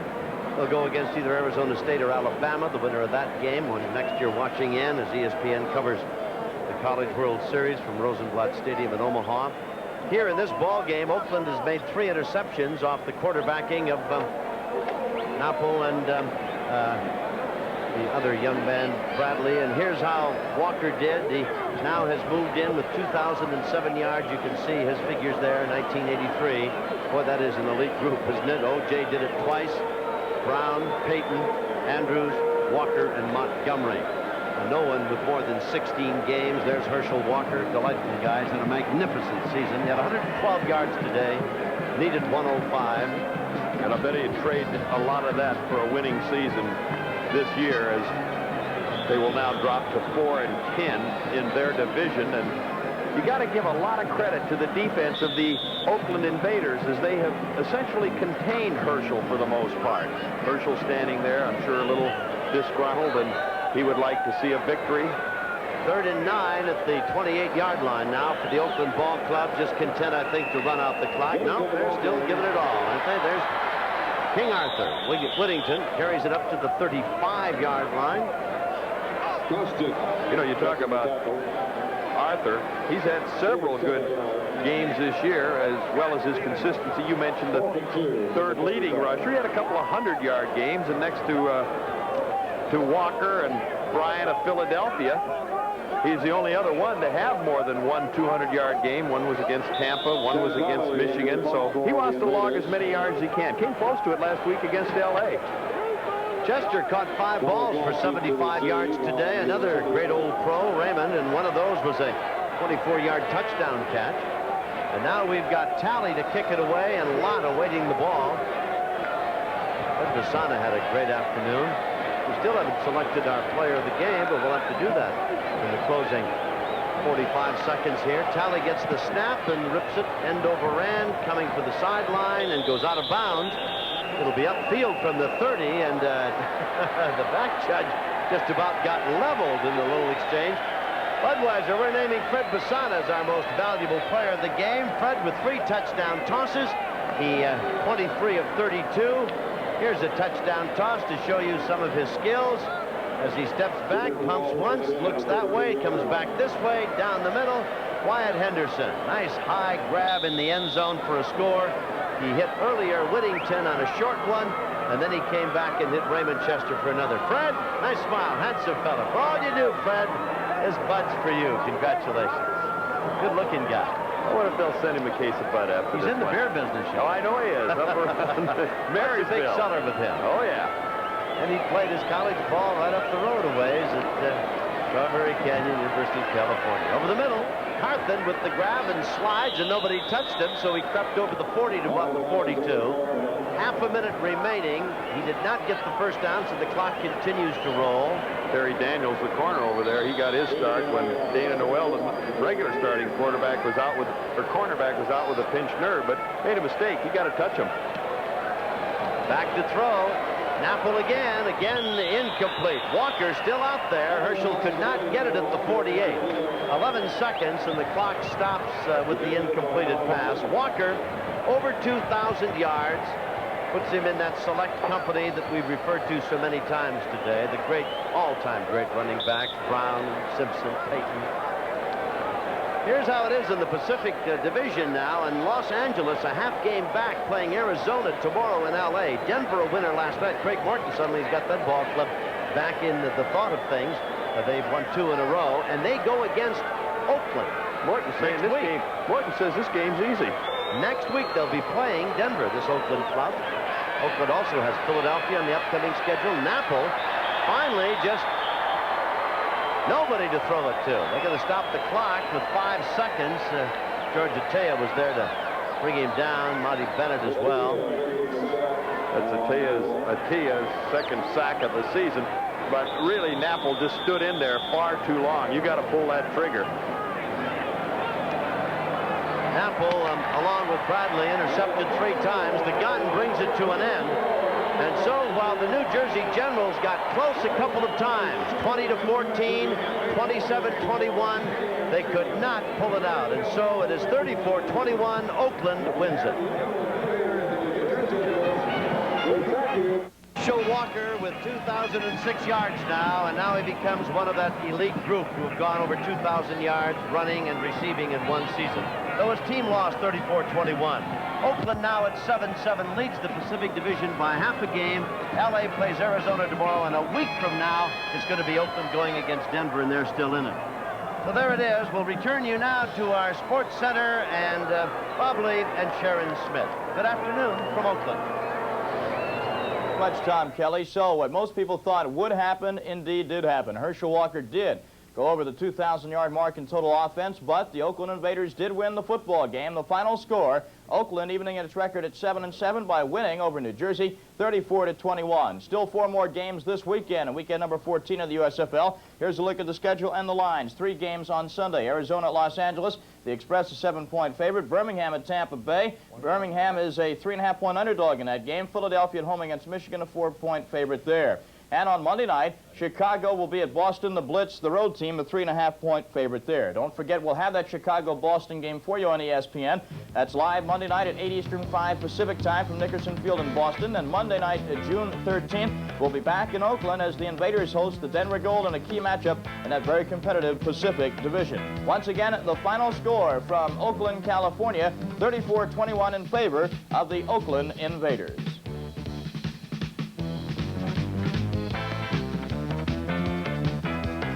The USFL on ESPN has been brought to you by Michelob. Some things speak for themselves.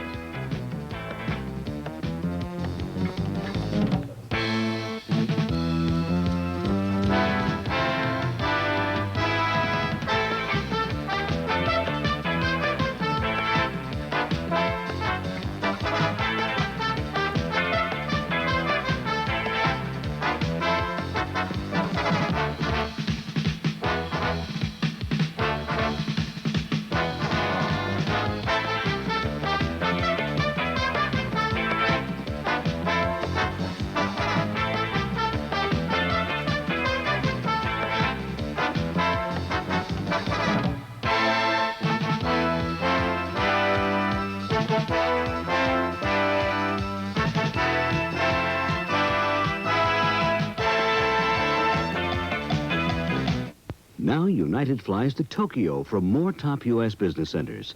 United's three-class international service to Tokyo. It's truly world class.